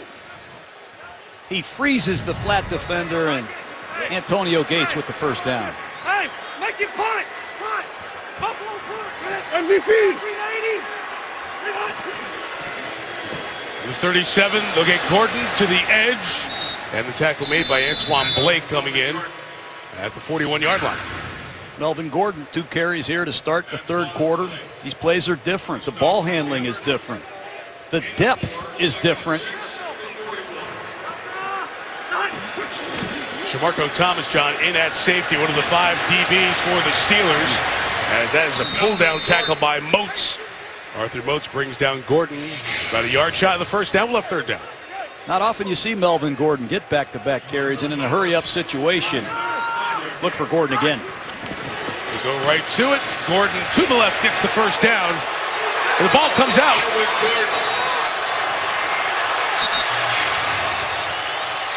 And it's Pittsburgh ball. They jump the ball quickly, trying to catch Pittsburgh Ruling on the off guard. field is a fumble and down by contact. Pittsburgh's ball, first down. Yep, that ball was hit out. You can see Sarah Thomas, first female official, work regular season games in the NFL. The line judge came in, was right on that call as Jarvis Jones knocked it out, and Shamarko Thomas comes up with the recovery. So it will be Steeler ball at the 48-yard line. Sharp in the first half, John, for Mike Vick. They get it in good field position here to start the second. No, it has been a struggle, and it all started with Melvin Ingram smashing Michael Vick early. And then Verrett up to the challenge in one-on-one against Antonio Brown. He misses a timing pattern. Timing is not good. Then he's fooled by coverage. Been a struggle. And in this first down situation, after a sudden change, I think it's a great time to take a shot.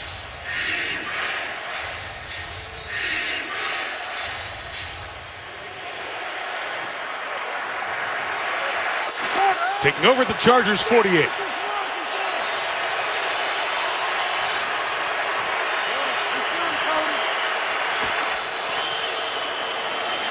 Work Bell, who had the big first half, tackle, rather Flowers the tackle, gain of about 3 yards. Here's Lisa Salters.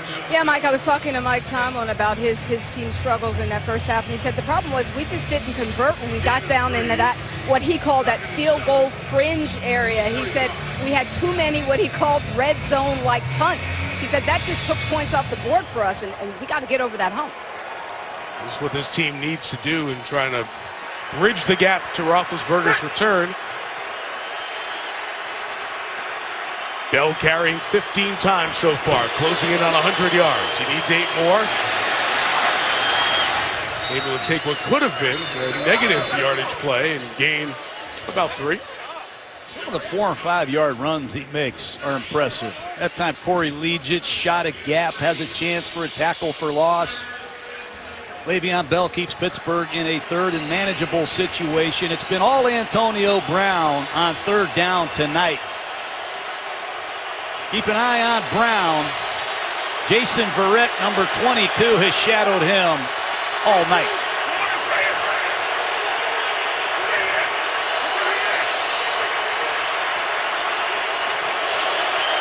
Third and 4, and they go right to Bell.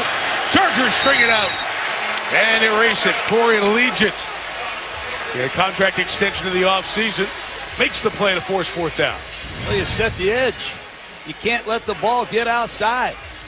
You're going to see a deep exchange to Le'Veon Bell. It's good work at the point of attack by Reyes, number 91. And that was a strange play call on third down and 5, Mike. They're showing no confidence in Mike Vick throwing the football. Chargers had a long way to run across the field there. Assistant coaches were trying to get them to come over quickly and not get caught with 12 on the field. Jordan Berry's kick will be down inside the 5. Ross Ventrone got a hand on it at the 4, so a nice job by the first-year kicker, Jordan Berry. It'll be 96 yards for Phillip Rivers and the Chargers offense after the good work by special teams.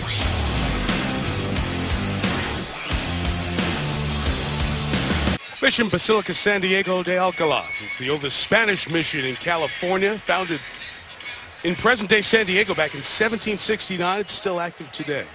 So much history around this city. Share some of that with you here. Quiet offensive game. Both teams hamstrung by personnel. Chargers start from their own 4. Third drive starting inside their own 10. Rivers from the end zone. Gates right near the first down. And he'll have it. The 15. Talk about pocket fundamentals. Not many quarterbacks can move in the pocket like Phillip Rivers, and it's these awkward deliveries that are impressive. Pocket fundamentals, you're talking about 2 hands on the football. 2 hands on the ball, moving, keeping your feet alive. No fear in the pocket. Gates has caught 6. He's coming down to block there as Gordon, who fumbled for the 2nd time this year on that last drive, is tackled by Cameron Hayward. Boy, did we enjoy talking to the late Ironhead Hayward's son last night. I love Hayward.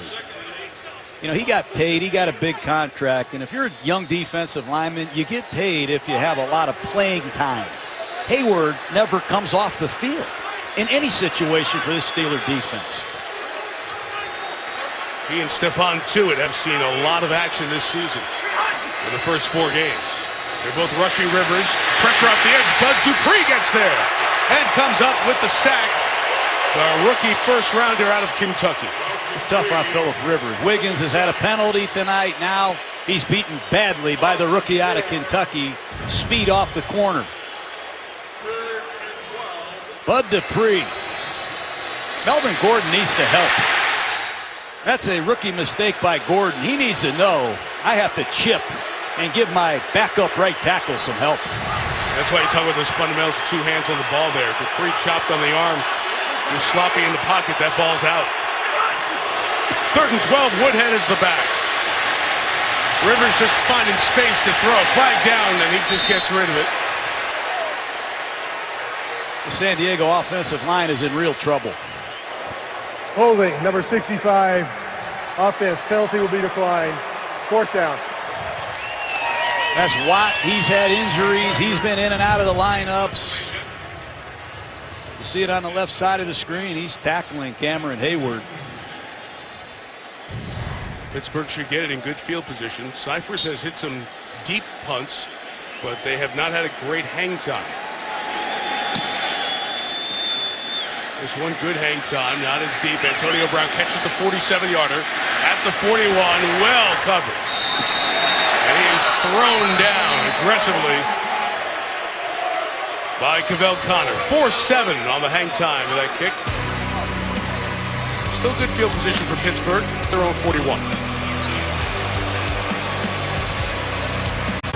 ESPN's Monday Night Football brought to you by Rock the Casbah. Bill Murray is Rock manager Richie Lands in Rock the Casbah. In theaters October 23rd.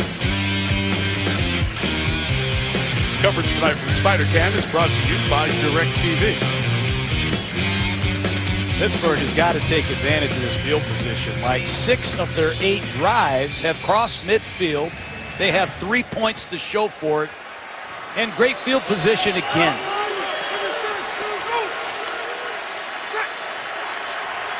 Drive start from the 42. Couple of tight ends to the left. Le'Veon Bell sitting on 95 yards. Vick looking for space, and he's brought down as he tried to climb the pocket. Could not get the protection. You can see right tackle Marcus Gilbert get beat to the inside quickly. Michael Vick is beat off the spot. Tauchu from Georgia Tech wreaking havoc in the Steeler backfield, and Matthews the ex-Indianapolis Colt, with a big sack. And Ricardo Matthews gets his 4th career sack. It's been his first 4 years with the Colts. Last couple here in San Diego. Colts field to this roster with GM Tom Telesco, who came from Indianapolis. Heath Miller on the tight end screen, trying to get away from Butler. And he'll get most of the sack yardage back to set up 3rd and 10. Heath Miller pass protects a lot. And sometimes they tell Heath Miller to act like you're pass protecting and will throw you a screen. That positive play puts Pittsburgh in 3rd down and 10. Keep an eye on number 97, Atauchu. Hard man to block.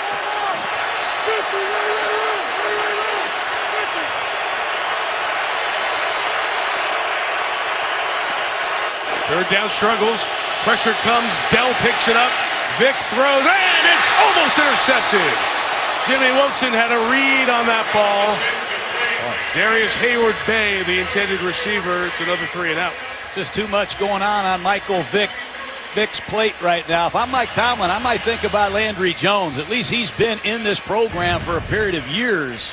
This ball should be intercepted again. It's the 2nd time Michael Vick has thrown the ball right to a San Diego Charger. Wilson couldn't get it. Landry Jones is the backup. He has not appeared in an NFL regular season game. Jordan Berry for the 7th time tonight with a punt. This is not his best. Jacoby Jones couldn't get to it and pays for it. Then thrown down to another one at the 5. 53 yards, nothing but net. 95 this time for Rivers to deal with. Both offenses, not good. 30s return tomorrow with Trojan War. Story of the rise and fall of USC football under Pete Carroll. Trojan War tomorrow night, 9 Eastern, 6 out here on the West Coast on ESPN. Obviously, many issues going on with current day USC as Steve Sarkisian relieved of his duties as head coach of the football program as they go through their issues. Go back to the days of SC's rise and then what happened after the championships tomorrow night.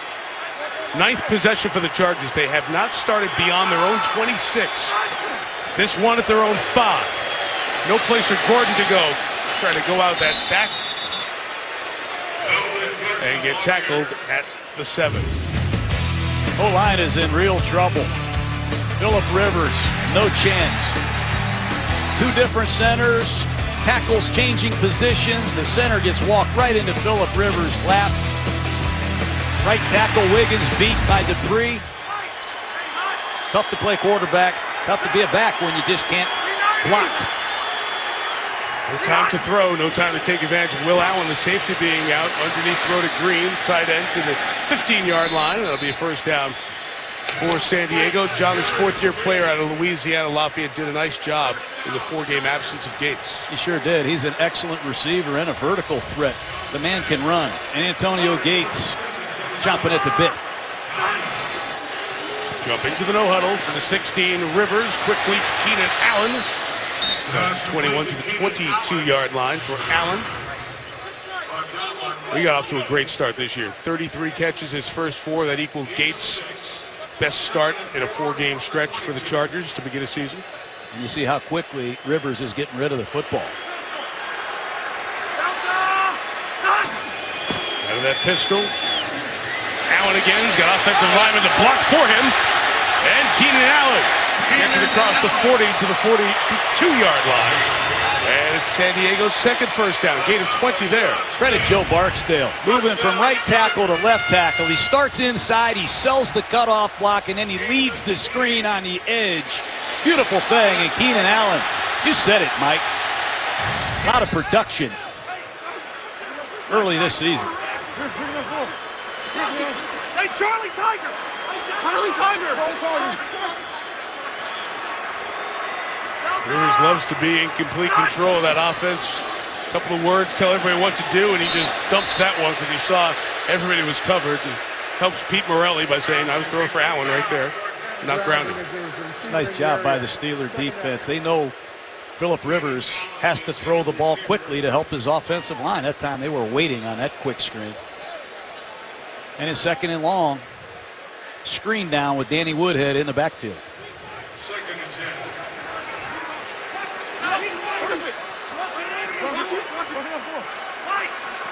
Those Steelers crowding the middle. They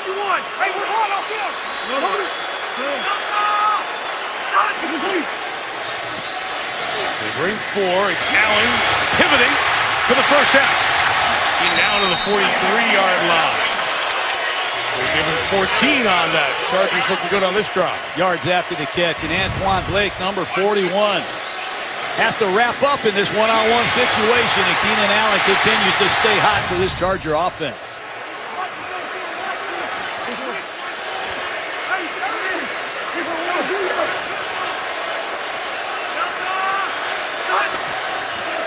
Inside of 4.5 left in the third. Rivers thinking deep. It was covered. Trying to get it to Gordon, but it was incomplete as he was covered. Philip Rivers loves that route. He lights up like a Christmas tree when he even talks about it. Deep square in offensive coordinator Frank Reich will call that concept 3 or 4 times a game. And on 2nd and 10, Steelers continue to show blitz. Frank Reich, terrific college career with Maryland, backed up Jim Kelly for so long in Buffalo. Authored some of the best comebacks in college and pro history. Gordon, beautiful play by Timmons. Read it, saw it, made the tackle behind the line of scrimmage, lost of a couple. Timmons, Dupree, they run to the ball. You see Timmons, number 94, the captain of this Pittsburgh Steelers defense. He sheds a block. They have a lot of depth at the outside linebacker position. Harrison at the top of the screen, Dupree at the bottom. They're always fresh, and they live for 3rd and long.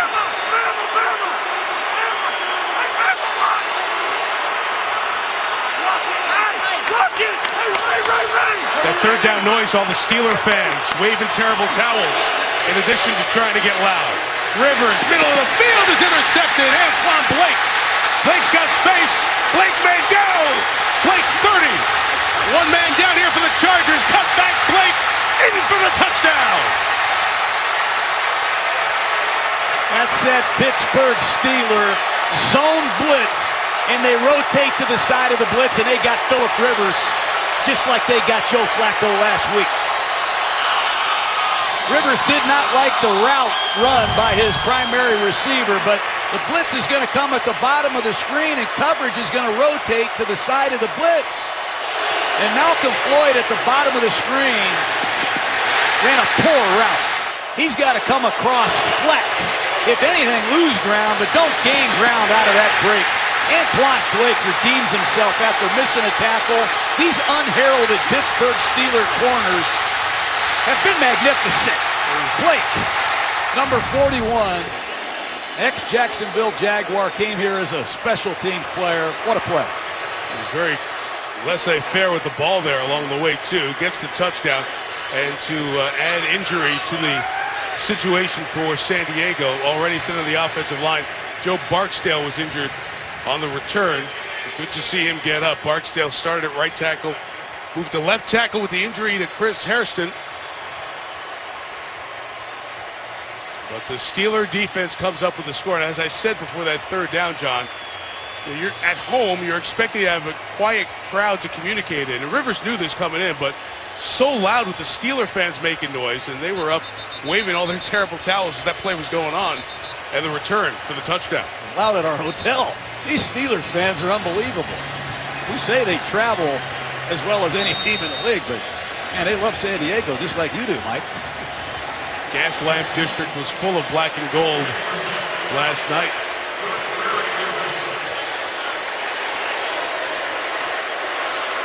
Chris Boswell for the extra point. These have not been routine for Pittsburgh. Sneaks that through. The Steelers take the lead on the 70-yard pick six by Antoine Blake.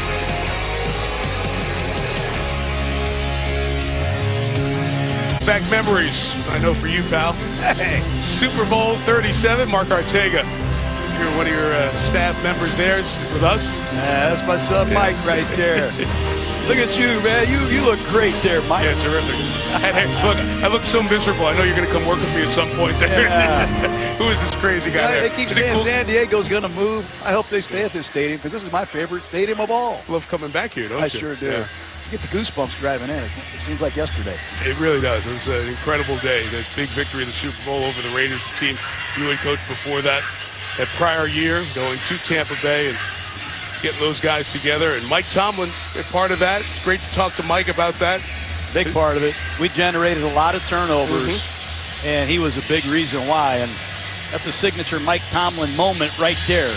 Interception and score with the ball. Chris Boswell with the kickoff, and nothing for Jacoby Jones to do is touchback. So not only do you have the Super Bowl, but your 100th game on Monday Night Football is tonight. Hey, really? Here in San Diego. Look at the things you've done. Hey, man, that was a great night. 100 game. 100 games for you. Yeah, Kettlebells you brought in. That was what nice. memories, Mike. Thanks for giving me my moment in sun. The Sheriff, remember when you were the sheriff? I miss the Peyton sheriff. Manning loved that. Still didn't he? undefeated. That's right. Blender. That's Philly next week. The shakes that Chip Kelly makes and our tribute Andy. to Frank That was Gifford. Frank Gifford. That was a great moment. Week 1. Happy Love you, 100, partner. pal. Yeah, I've had a lot Same of here, fun. man. It's been been a a lot time of of my fun. life. Thank you. More to do. Plenty more to do, right? Speaking of more to do, the Chargers offense has to get going. Phillip Rivers was not happy with Malcolm Floyd, that route that they ran there. Felt he turned it upfield a little bit. Their conversation on the sideline and off the field after that pick six. Now playing from behind is Green to the 28-yard line. Gates on the bench as this drive gets going. Pittsburgh Steelers famous for this zone blitz scheme. They ran under Dick LeBeau, Bill Cowher. And Mike Tomlin has added a lot of sheets to this Steeler defense. He's more involved, and you see a lot of different kind of zone coverages and zone blitzes. And Mike Mitchell saw something from the back, and he went to tell everybody, I got a beat on this. Be ready for it.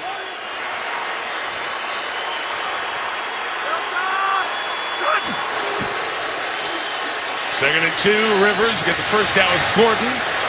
Hit hard there at the 33-yard line. How about these two inside linebackers? And you're playing zone defense. You drop a yard outside the hash mark. You key the quarterback. And if he checks that ball down, you go get the back. And that time, Lawrence Timmons arrived.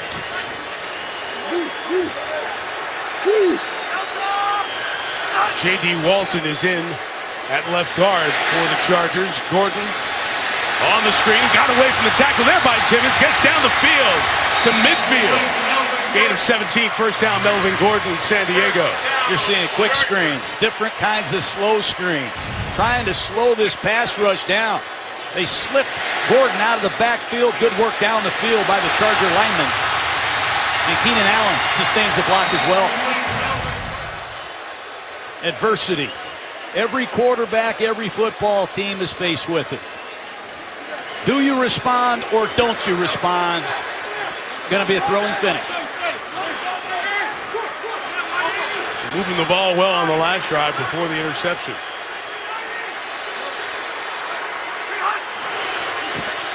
This is first and 10 from midfield. Rivers, middle strike. Green for 24 to the 26. Tackled by Mitchell, who's slow to get up. You got to get your hands on Green.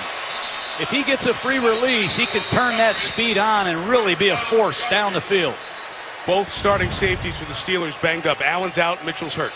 If Green gets a free release, he can put a lot of pressure on your free safety with that vertical speed, and Phillip Rivers is showing he can respond.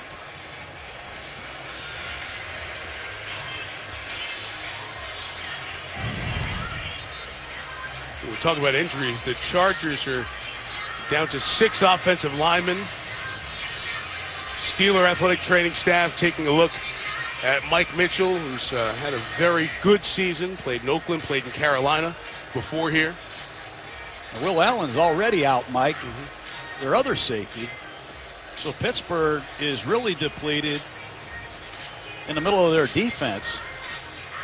Shamarko Thomas had played only 4 snaps of defense In the first 4 games, there he is, the third-year player out of Syracuse, and Robert Golden, who had played only 28 snaps of defense, has also been in at safety as well.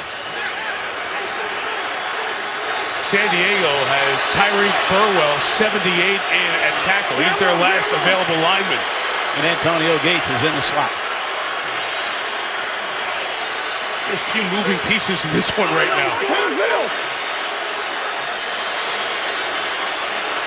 First and 10, Chargers trying to get back on top. Gordon with the run. I like what head coach, Mike McCoy did, coming right back to the rookie after the fumble. Here comes DJ Fluker back in. There's more, as you said, pieces coming and going in any football game we've had this year.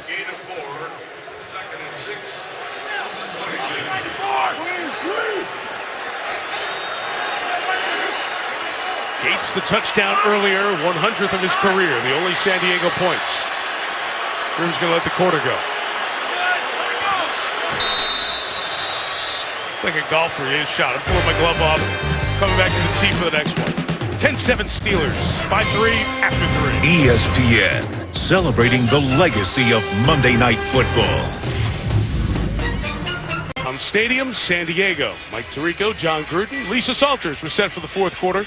It's a 10-7 Pittsburgh lead. You mentioned Mike Tomlin. More involved in this Steelers defense this year when you have the Dick LeBeau coordinator change. Mike McCoy has been involved in the offense right throughout here in San Diego. He replaced Norv Turner after Norv was here for 6 years.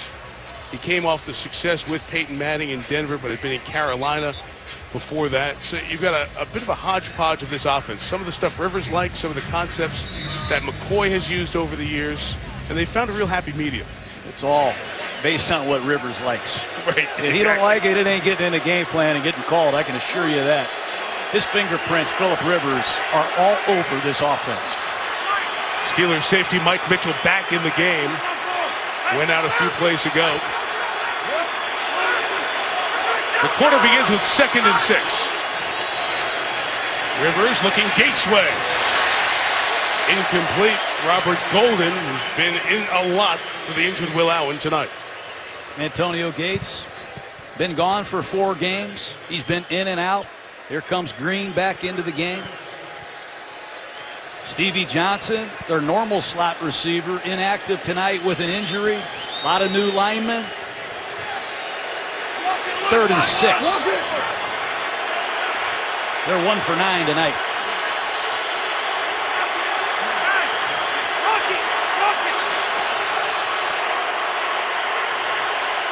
Empty backfield. Steelers bring 5. Rivers got rid of it quick. He could not connect with Inman. It will be 4th down. See 21, Robert Golden once again applying the pressure. Credit these Steeler backup safeties for what they've done tonight. Good disguise. He came clean right off the corner, forced Rivers to throw to his hot receiver, and there's nothing doing. Josh Lambo, who beat out Nick Novak in the kicking head-to-head in the preseason from 40 yards out, hit the game winner last week against Cleveland after the reprieve of an offside penalty on the Browns. Knocks one through from 40, and we are even at 10, 11 seconds into the 4th. Of course, John, we mentioned a moment ago you winning the Super Bowl here in San Diego. San Diego's seen Super Bowls. There's a lot of conversation about Southern California and the NFL. I think you know all about it. It's in the news a lot. Los Angeles, a couple hours north, of course. So much history. The Rams were there for so long. This franchise started there in 1960. Jack Kemp was the quarterback. Sid Luckman the coach. Al Davis was up in L.A. for 13 years. The Raiders won a title there. And 1994, the last time we saw football. Dean Spanos is the chairman of the Chargers. His dad owned this team. The family's all a part of it. And Dean was front and center with ownership from the Raiders and the Rams as the NFL owners met in New York this past Wednesday. Essentially, here's the deal. Those 3 teams are struggling to get stadium deals done at 2 different sites in L.A. Sounds likely 2 teams are going to be, and as Roger Goodell phrased it, the entertainment capital of the world here, coming up sooner than later. What's going on here in San Diego on the municipal end? Do they have anything together for a last-ditch effort to save the Chargers? There's nothing to be voted on yet, nothing on the ballot. That's what you need to watch as the next step in St. Louis, Oakland, and San Diego. As this kickoff is taken by Dre Archer from 8 deep. Gets across the 20 to the 22-yard line. John, I've been coming here since doing the Holiday Bowl in the mid-'90s, and we've been talking about, will there ever be a new stadium here? This one looks okay on the outside, but its infrastructure is really among the worst in the league. They've got to come up with a solution, and it could end up being in L.A., although the folks here in San Diego don't want to hear that. Well, as an alumni of the AFC West, I would certainly hate to see the Chargers leave. There's so much tradition. There have been so many great San Diego Chargers. I wish them the best, and Mr. Spanos, he'll figure it out. Next step will be presentation by the municipalities in question, St. Louis, Oakland, San Diego, to the ownership committee, maybe relocation votes or filing for relocation coming in late December or January to get the process going. So that's the update with that on the Chargers. Le'Veon Bell with the carry on first down for 5. And Bell right at 100 yards. Closing in on it. Officially he's going to be at 99 for the second. 2nd and 6. Vick on the boot. And Matt Spaeth could not hang on. That pass was incomplete. As John, they roll that one to the left to take advantage of the lefty Mike Vick. Well, that's what Mike Vick has been known for throughout his career. Have a strong running game and run the bootlegs, especially to his left. Spaeth should have caught that football. Critical down for this Charger defense. Would not be surprised if they cut loose a blitz.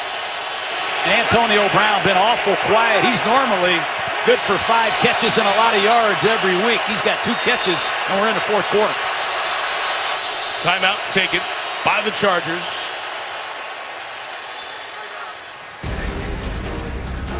Will step out as well. They've had 1 too few on the field. ESPN's Monday Night Football is brought to you by Gillette. 1 Pro Glide refill, up to 1 month of comfortable shaves. NFLShop.com, find the largest selection of NFL products at the official store of the NFL. And Jurassic World on Blu-ray and DVD October 20th. Casa Guadalajara serving authentic Mexican cuisine in Old Town, we mentioned earlier.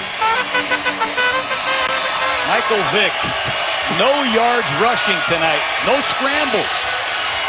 Screen, over 6,000 yards rushing. If I'm San Diego, do not forget to control the pocket.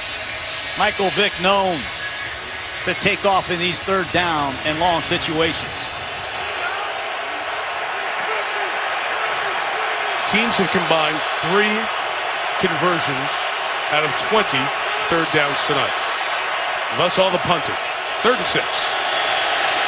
Vick firing left side. That was almost intercepted. Marcus Wheaton was the intended receiver, and Patrick Robinson, injured earlier, came back on the field and had the ball right in his hands. It's a timing hook route, and the ball poorly thrown. Poor protection, but that ball misses badly to the inside, and that's 3 times San Diego Chargers have failed to intercept Michael Vick. See 6 punts inside the 20 this week or this night by Berry. Best in the NFL this year. That was not his best at the 35. Jacoby Jones trying to pick up some blocks all the way across the field, and Roosevelt Nix, who's a fullback now, made the tackle. Played defense his 4 years at Kent State. Nice coverage on special teams there. Watch Cavell Connor, number 53, on special teams with this block. That's what you want to see. Legal, physical, quality special teams work by Connor tonight. And this is about the best starting field position Phillip Rivers has had all night. Antonio Gates still on the sideline.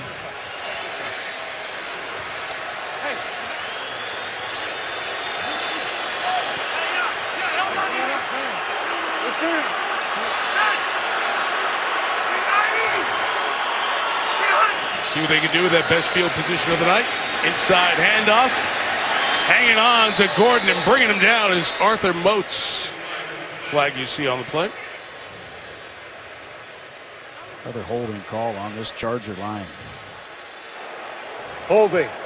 Number 76 offense. 10-yard penalty remains. First down. Fluker, he's had a lot of ankle problems. This San Diego offensive line, the heaviest group in football when they're all healthy. Big reason of that is because DJ Fluker might be the biggest offensive lineman I've ever seen. 5'339" is what he's listed at. First and 20 after the flag. Rivers, shot puts it out of there to Allen. Lost the football as he was fighting for extra yardage. But it goes out of bounds, so it retained possession with the Chargers. You see the difference between Rivers and Vick throwing the ball, the time spent in the same system, the anticipation, the location is amazing at times. Pass in San interference. Diego. Number 31 defense. Automatic first down. Ball will be placed at the spot of the foul. So the first and 20 situation gained them 11 there, but the pass interference gives them the automatic first down. I mean, you're Keenan Allen. You're working hard to get 1 foot of separation. And that ball is thrown in the only place you can throw it, Mike. It's a one-hand catch, too, as Cockrell was pulling Allen's arm. Seemed to be some confusion about moving the chains or not. Man, they got it straightened out. Just have to move them up a yard because the drive started at the 40. Automatic first down at the 41. Dodge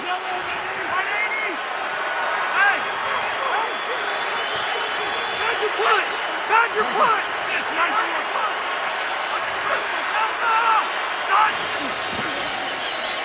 Woodhead to the left. Got a good block from Green, the tight end. Not as many Steeler bodies on that side. The gain of 9. See what Phillip Rivers does. He uses his snap count to survey the defense, and if he sees six Pittsburgh Steelers in the box, he audibles to these running plays, and Danny Woodhead appreciates it. Need 1 for the first down. Woodhead working his way to the line at the 49. Let's see if he's got it. He does. First down. Got to keep an eye on these Steeler defensive tackles. Look out there. You see Hayward, 97. He is exhausted. Stephon Tuitt, 91. These are 300-pound men that do not come off the field. It's the 4th quarter, late. Do they have enough gas left to impact this game?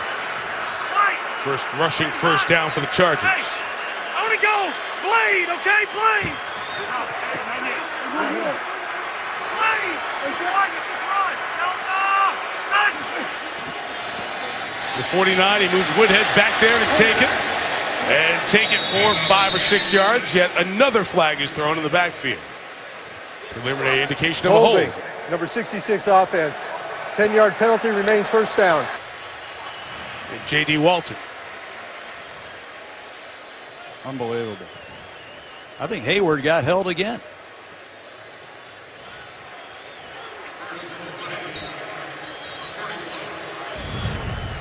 Take a look at J.D. Walton, number 66. Normally a center, pressed into service at left guard. He tackles Hayward. Hayward forces a lot of penalties with his activity inside. He's in there because Wiggins kicked out to right tackle. The right tackle, Barksdale, had to go over to the left side because of the injury earlier on to Chris Harrison. Pressure coming. Rivers does have time. In the middle, it's caught by Floyd.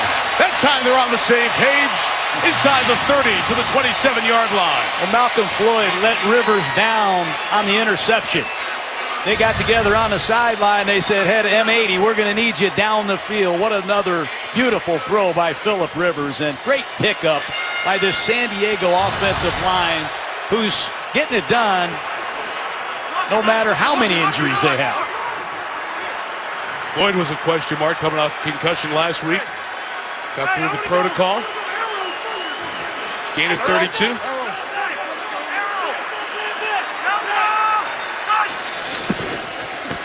Woodhead to the right.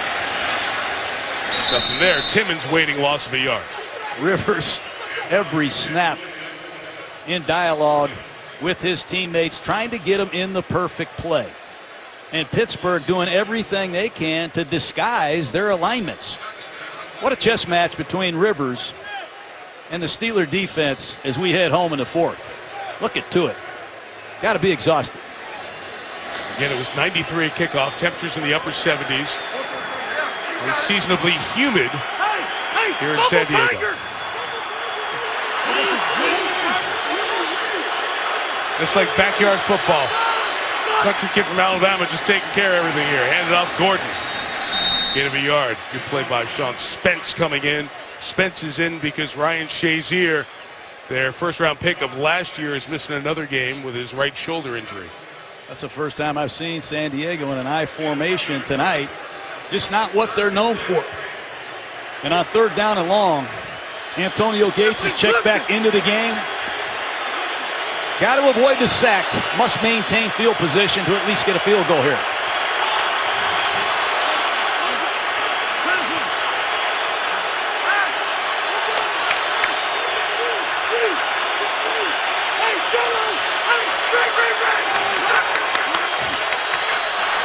Clapping for the snap. He's got it over the middle. Gates put his shoulder down and got the first down at the 16. Philip Rivers has done his preparation.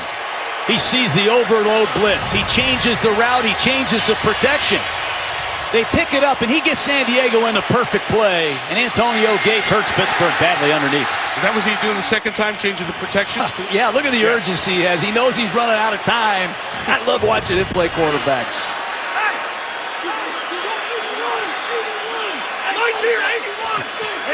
He's a coach on the field, isn't he, Mike? Gives you everything. 1st and 10, San Diego. Pittsburgh brings it. Rivers end zone. Allen went up and couldn't bring in the acrobatic play with William Gay in coverage. Rivers with the blitz.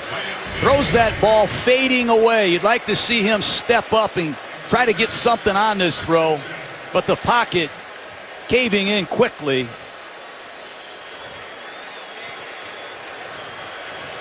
Nice play by William Gay. Great look from pylon cams. Those two guys get up off the ground to go after it here in the 4th. Tanks are emptying both ways. All-out blitz. Rivers underneath with a flag down. Gates running through the tackle of Spence to the 10 if it holds. Looks like an offside on Pittsburgh. What a disguise by the Steeler defense. Offside, number 48. Defense, 5-yard penalty. Still 2nd down. Gates not quite ready for 4 quarters of action. I don't think it's fair to him to be in great football shape when you haven't been here for a month, Mike. I don't know how he does it.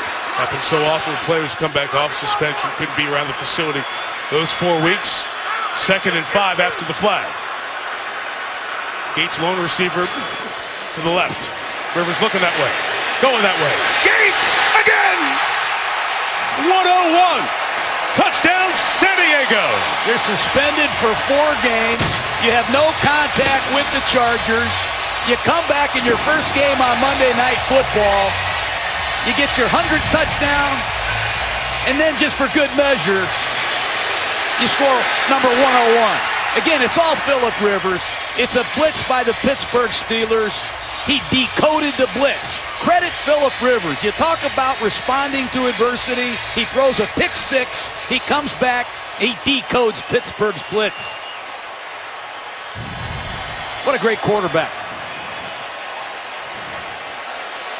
205 total yards for San Diego, 10 for Pittsburgh in this half. Lambeau for the extra point, knocks it through. The Chargers retake the lead, 17-10. It wasn't simple, but it's San Diego 101. 101st touchdown for Antonio Gates. 17-10. What a job Philip Rivers did on that drive, capping it off with another touchdown pass to Antonio Gates. In his return, he has 2 tonight. And it'll be up to Pittsburgh with 8:02 to get something going. The Steeler team that has run 9 plays for 10 net yards. No first downs in this half. Got on the board by the 70-yard interception return Archer tries to give him some field position. Nix with another good block. He's been excellent on special teams. Return to the 27-yard line. Mike McCoy told us, my quarterback is special. Philip Rivers showed it on that drive and that score.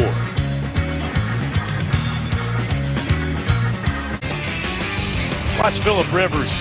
You got to set the protection as a quarterback. You got to know who's blocked and you got to know who's not blocked. And Philip Rivers did a great job knowing exactly where to go in that blitz.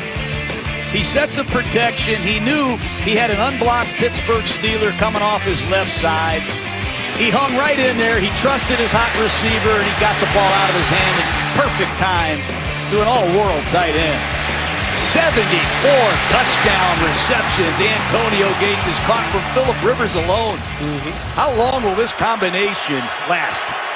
Going strong. Most quarterback tight end in history, that's 74. But we set it up at the beginning, John. Rivers against the blitz, second best in the NFL so far.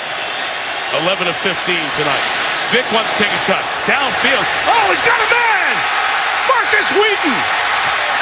Flag is down, and Wheaton's in for the touchdown. Mike Vick says, quit criticizing me. Interested to see what this call is. Holding. Defense, number 24. The penalty will be declined. Result of the play is a touchdown. Bang, bang. The Steelers respond. 72 yards. Vick to Wheaton. It's a double move. And we talked about Brown earlier, Mike. He can run any route you dream up. They move the pocket. They get Antonio Brown. Marcus Wheaton on a double move. That's an amazing job by Wheaton. Hasn't had a ball thrown to him all night, and Brandon Flowers got nose trouble. He bought that comeback, and he paid for it. Important extra point to tie the game. First time kicker knocks it through as Chris Boswell adds the extra point. Vick took a shot. Atauchu was coming in, hit him hard after the Gates-Rivers connection. 20 seconds later, it's Vick to Wheaton. Feels good for Vick to get the Steelers back even with San Diego. Pass last Thursday against Baltimore in his first start for the Steelers. With a sweet 72-yarder to Marcus Wheaton, get it even at 17 apiece halfway through the fourth. Good depth on the kicks tonight by Lambo. And Pittsburgh's Roswell. Beg your pardon, John. Excuse me, Mike. Marcus Wheaton runs a beautiful double move. I thought it was Antonio Brown. What a sweet stop and start takeoff by Wheaton. And he has the speed to finish it. But what I love the most, Mike, is Vick standing in there under fire. I mean, you don't take many hits like this. Michael Vick showcasing his mental toughness and physical toughness. Been a long night. Got to give him credit for hanging in there. Beautiful throw. His first 17 passes did not gain much. Not many deep shots downfield. Right back in the hands of Rivers and these two units that were gassed after a long drive. Very short rest and back out there. Harrison hit Rivers as he threw it complete for the gain of 5. Hayward got him in the middle. Harrison off the edge. Cameron Hayward has caused penalties. He's hit quarterbacks. He stops the run. And I can't say enough about his stamina for a big man in this heat. I haven't seen him on the sideline tonight.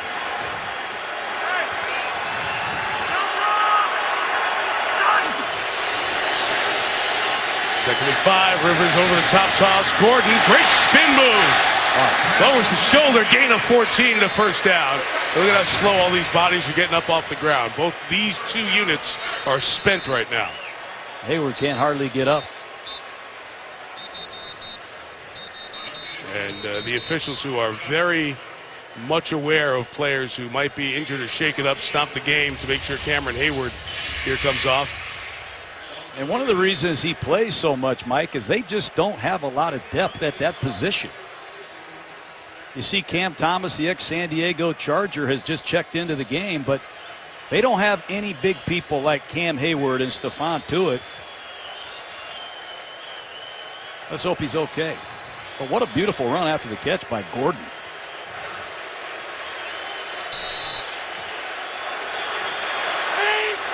Both of those players have been off the field very little tonight. 6 of 60 snaps they've been on the sideline. Good hard run again by the rookie Gordon. Get him 7. So coming in, both Tuitt and Hayward had played over 80% of the snaps for Pittsburgh, and there they are tonight. And you see what happens, Mike, when they're not in the game. It's a little easier to run the football. James Harrison was waiting there along with Vince Williams to make the tackle on Gordon to set up 3rd down. And now we'll see Gates come back in for San Diego. I think they just use Gates when they need a 1st down or a touchdown. Exactly right. I mean, from the first play tonight where he caught the football, he's been a factor in the passing game just as he's been for 13 years. Well, it's smart use and understanding. You're not going to have a guy who can go the distance in his first week back. Empty, no backs in the game. Rivers didn't want it. Let's see. Sort of wave it off there. We have a timeout called somewhere. This was by Pittsburgh. Timeout Steelers. No backs, 2 tight ends, 3 receivers on the field. That personnel grouping caused some confusion. And maybe it gets Cam Hayward some rest where he can come back in. Next Monday night, Philadelphia. Be our destination. We'll see the Giants and the Eagles.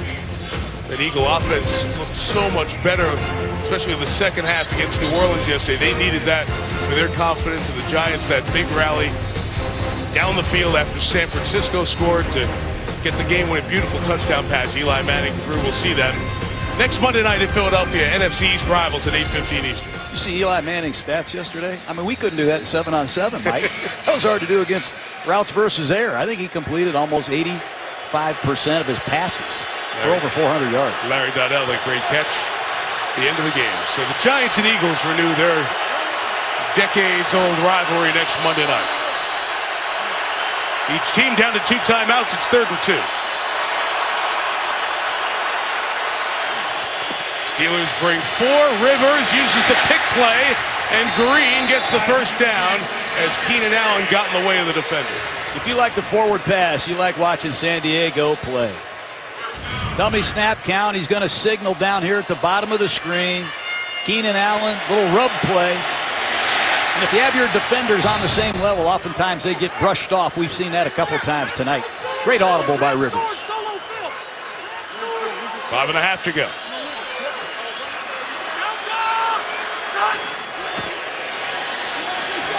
Allen read perfectly by Cockrell. That's the same quick screen. They tried to get Barksdale out to do it again. That time Cockrell says, not today. You read the quick game.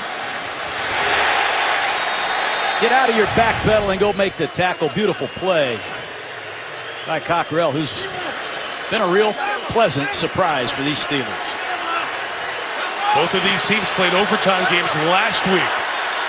In a tie game inside of 5 minutes in the 4th this week. Steelers back their 2 safeties deep. Rivers goes underneath to Gates. Yard shy of the 1st down. It'll be 3rd and 1. These are difficult situations. They don't have a blocking tight end. They don't have a lead fullback, so they're going to use an up-tempo play, and now there's confusion on the sidelines. San Diego ran 3 big players out for short yardage. Rivers wanted to keep his guys out there, keep Pittsburgh spread, and he gets the 1st down on the carry with Gordon. Phillips said, now keep your play over there. Keep your players on the sideline. I'm calling these shots. Rivers directing traffic. Look at those numbers. So one-sided here offensively. The one pass from Vick. 72 yards to Marcus Wheaton. Tied us up. At the 38. Rivers through the hands of Gordon, who got plastered by Timmons. Timmons. He plays zone coverage, and you're an inside linebacker. Usually you drop a yard outside that hash mark. You key the quarterback, and when you see the quarterback check the ball down, you go make something happen. And Timmons finally got to the Pro Bowl last year, and man, did he deserve it. Great player.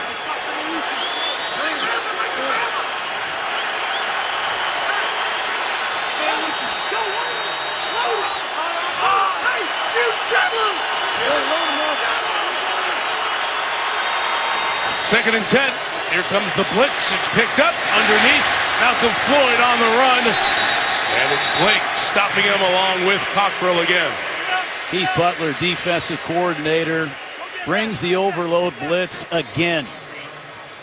He has no fear. Keith Butler bringing a lot of perimeter zone blitzes tonight. 3rd and 8. This is going to be the 44th play San Diego has run here in the second half. The Steelers have run 44 all game. We bring Woodhead back. Help save the day on the blitz.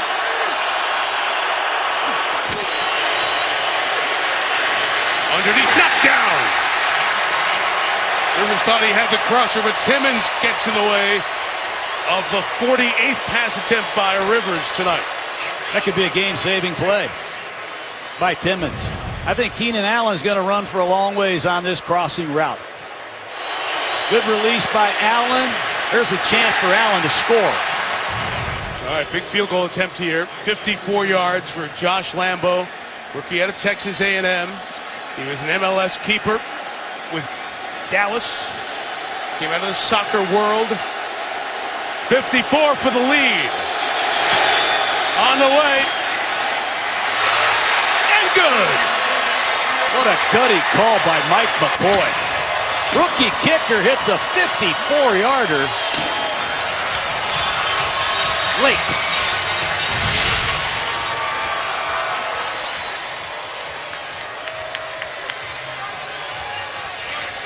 That's impressive. Strong stuff from the rookie. Mike McCoy, who couldn't watch the game-winning field goal that Lambo kicked last week, and Rivers, who got him far enough down the field, sees Lambo make it from 54, and a 44-yard drive and 4:46 taken off the clock. Mike Vick's been here 7 weeks. Didn't get many reps, Mike, the first 6 weeks, 5.5 weeks, running the service squad plays. He told us last night he's fully capable of handling the 2-minute drill. He's had plenty of work at it. He's confident, if need be, to execute a 2-minute drill to win the football game. How hard is that when you haven't been around for very long with these guys to run a 2-minute drill? Very hard. It's very hard on the receivers because they're not used to hearing Michael Vick direct a 2-minute drill and seeing his signals. Going to be interesting to see how Todd Haley approaches this. Will the calls come from the sideline, or will they let Michael Vick take it and run with it if time is of the essence? Got plenty of time right now. Well, we had confusion there. One of the officials was trying to reset the play clock. He got out of the way before the ball was kicked by Lambo, and it's a touchback, so Vick will get it from the 20. And Michael Vick heads to this Steeler huddle with confidence, renewed confidence after the bomb to Marcus Wheaton. If you're San Diego, you have to keep reminding yourself, this man can run. Control the pocket. His scrambling in these situations is a well-known fact. 2 timeouts, 2:38.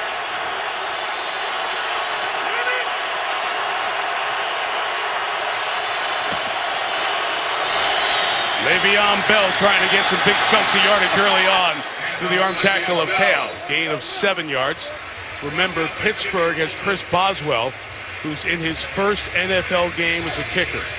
Steelers are on their 4th kicker, 9 games into the pre and regular season. Now 10 here tonight. And will it come down on his shoulders in his very first NFL game to send us to overtime? We've got a long ways to go to get there. This one's off before the 2. It's Le'Veon Bell trying to bounce outside. He's got a first down. Pittsburgh will have it at the 31 on the other side of the 2. Photo finish here in San Diego. Chargers on top. Vick trying to drive the Steelers. Hi, there, folks. I'm Steve Levy. 3-point game with a 2-minute warning. Now, no one ever wants to leave San Diego early. The fellas are going to hang around. The GMC post-game report will break it down. Ray Lewis, Steve Young, and Trent Dilfer. Dilfer's dimes are coming up, and Scott Van Pelt will have his unique twist. Analysis and reaction on Steve Sarkisian being fired and Steve Spurrier retiring immediately. We'll see you immediately after the game. Sports Center. Mike, back upstairs to you. All right, James, thank you. Inside the 2, no challenges. Anything that needs to be looked at in replay happens from upstairs, from the 31-yard line. First down and Vic with time. Loading up, downfield for Hayward Bay, underthrown and incomplete. Trying to take the shot, he got hit again, and he grimaces as he gets up. Marcus Wheaton ran another sweet route. And that's what you need to see from the Charger defense. Fourth quarter pass rush. Ingram, Atauchu. That time Manti Te'o on a delayed blitz punishes Vic. Le'Veon Bell, a great receiving back, could be the target here in an obvious passing situation. Antonio Brown goes to the top. Jason Verrett covering him. We haven't called Brown at all in this half. Vic goes the other way underneath Hayward Bay, fighting for that first down. He's a yard shy. 3rd and 1 coming up. Clock turns. We get to 100 seconds. Antonio Brown not targeted at all here in this second half. There's 2 receptions in the first half, after not being looked at very much in the Baltimore game last week. Well, Flowers is the man they're working on. Jason Verrett has gone everywhere with Antonio Brown and done an excellent job. Steelers being methodical here. They're going to need to hustle soon. It's 3rd and 1. They didn't convert 3rd and short last week. This time they do. Hayward Bay up high to the ground at the 45-yard line. Pittsburgh should take a timeout here, and they do with 1:04 to go, and they have 1 remaining. What a throw by Michael Vick. Running to his left. Linebackers beating down on him. He makes a beautiful throw, and Brandon Flowers is in trouble at right corner. Beaten badly on a touchdown play by Wheaton. That time Hayward Bay goes to work on Flowers. First 2 receptions for Hayward Bay. Now Chris Boswell's thinking they're getting close to me, having a chance for a game-tying field goal. He made one from 47 before. Inconsistent and certainly nervy when I was watching him on the field before the game. Understandable. First NFL game. It's on national TV. You're the 4th kicker, kicking for the Steelers this year. Still have to get closer. Deep drop Vic. Underneath throw. Caught by Brown. Tackled at the 40. Verrett going everywhere with him. 55. Verrett made a beautiful tackle. Wherever Antonio Brown goes, so goes Jason Verrett.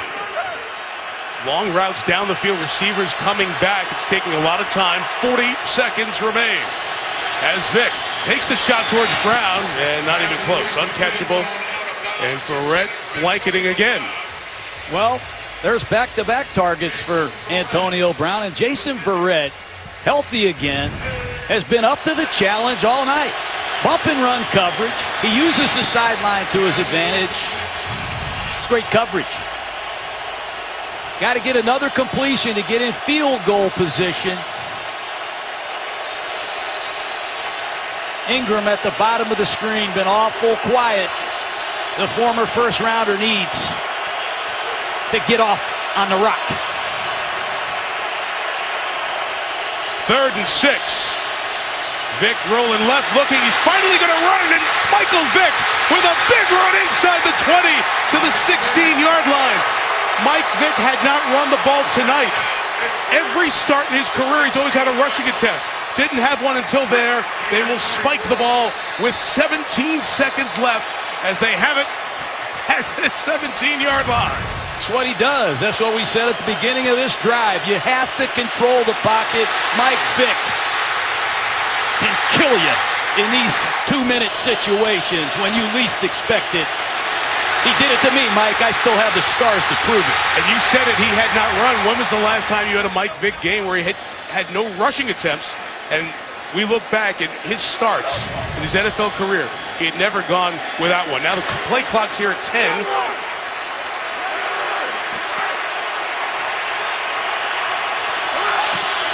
Get the play off in time. Vic with a shot towards the end zone, and Hayward Bay goes up. Incomplete with Flowers covering and 12 seconds left. It's 3rd and 10. Steelers have one timeout, so they've got everything in the field available to them with a chance to kill the clock. Gotta be real careful here if you're Mike Vick. Martavis Bryant, their deep threat, still not with this club. They've been using Hayward Bay as their down the field size receiver. Got to be careful with your decision making here. You're in perfect field goal position. Heath Miller alone to the top of the screen. Final 10 seconds. Vic goes that way. Miller at the 1 is not in, but a flag is down with 6 seconds left. A flag comes down, likely for that high, hard hit. What an interesting position we're going to be in here with 5 seconds at the half-yard line.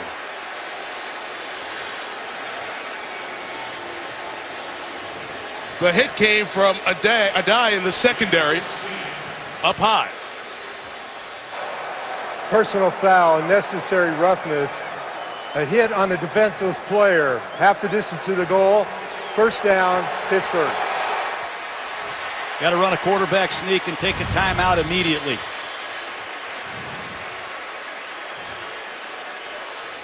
Defensive penalty, you see that high hit. Defensive penalty, so the clock stops at 5. They have a choice here. Can you run a quick one to try to get the game-winning score? It's got to be something that doesn't go very wide. San Diego wants to take a timeout, and they will. They lined up in the Wildcat formation.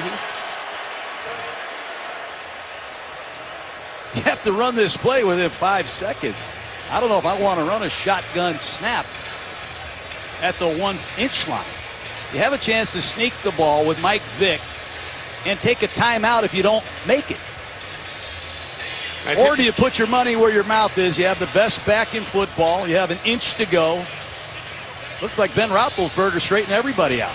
You know, in this situation with Roethlisberger, Tomlin would have supreme confidence of rolling it, throwing it, and having that second left on the clock. And he told us that's one of the reasons he was going for 2 early in the year. He knows that guy would make the right choices down there inside of 2 1-yard. But you're right, John. You've got Bell, as good a complete back as we have in the NFL. So you put it in his hands to win and trust that he can get down in a timeout called in 4 seconds to kick the game-tying field goal. Keep an eye on Heath Miller on a quick bang-bang play-action pass. Heath Miller, number 83 at the top of the screen. Wildcat, Vic at the bottom of the screen. It's Bell. Bell seeking space. Bell trying to go over the top. He fights to the goal line. He's in for the touchdown at the gun. The Steelers win. Mike Tomlin rang the bell at crunch time with a Wildcat off-tackle run right behind his Pro Bowl tight end Heath Miller, and Le'Veon Bell did it all himself. This play will have to be reviewed. It's a scoring play here at the end of the game, but a stunning finish with Bell at the Wildcat, and he was running out of time.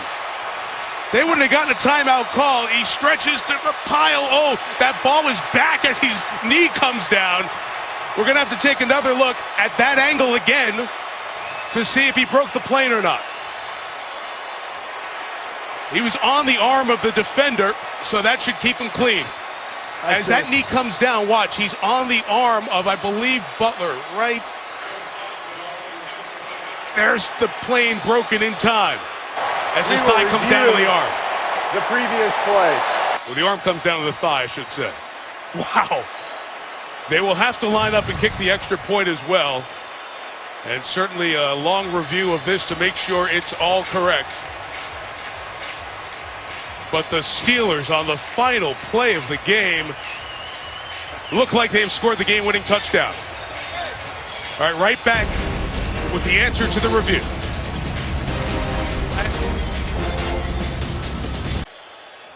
Well, there you see all the principals. Philip Rivers, who led such a great drive downfield. The review is done. Here's Pete Morelli, the referee, with the answer. After reviewing the play, the ruling on the field stands. Touchdown. Interesting that they said stands, not confirmed. That angle looked pretty clear. In any case, the terrible towels waving all over this stadium as the Steeler fans who've waited a long time to see their team play down here in Southern California are going to see them drive 80 yards in 12 plays, the final 256. Again, it's a 3-point game, so they will go through the act of kicking this. If it was a 2-point game, you would have taken a knee because the defense can score on the conversion. A gutting loss for the Chargers, an exhilarating victory for Mike Vick and the Steelers. What a gutty call by the Steelers. I mean, there's 5 seconds left. You have a timeout left. The back is 7 yards deep on a direct snap. This game is over if Le'Veon Bell doesn't fight for that extra inch. That ball crosses the plane, thankfully for the Steelers, or they're losing this football game. They'll have no chance to kick it. And Ben Roethlisberger said, we just need Mike to get us a couple. Just get us a couple. Keep it going till I'm back. Sees his team get to 3-2. Mike Tomlin got his team within 2 games of the AFC North undefeated Bengals. Lisa Salters with the winning quarterback. Thank you, Mike. Michael, tell me what you were thinking, what was going through your mind before that ball was snapped. I mean, first off, I just want to thank God for this opportunity. Before the ball was snapped, you know, I just wanted to make sure that we got it in. You know, we knew it was going to be tough. We knew it wasn't going to be easy, but we was able to pull it out. You didn't have much success for most of the game. What changed once it got down to the fourth quarter? It was just tough sledding all the way through. We knew we was coming into the Lions then. It was going to be a tough challenge, but, you know, it just got to hang in there sometimes. And, you know, it's not an easy team to walk in and beat. So, you know, we knew it was going to come down to the last drive. I knew I wasn't, you know, playing as great, but, you know, it's not how you start, it's how you finish. Thank you. Congratulations, Michael. Happy birthday, Jada. Come on in here, Le'Veon. I asked Michael this same question. Just tell me what was going through your mind right before the ball would snap. I got to get it in. You know what I mean? You did not have any time. No, I didn't. You know, and I was thinking, you know, we still had a timeout left, so I'm thinking, okay, even if I get stopped, you know, maybe run like 4 seconds off, get a timeout at the worst, you know, we'll kick a field goal. But, you know, I wanted to end the game right there, and I'm glad I did. Thank you, and congratulations on the win. Thank you so much. Mike, back to you. I don't know if he had that extra second to call the timeout. That would have been a tight one. Cam Hayward there for the hug. And Michael Vick, that birthday wish for his daughter. That's where he was. He was home waiting for the call. Get back in the NFL. Threw a big touchdown pass. Steelers had a defensive score. And Bell at the bell.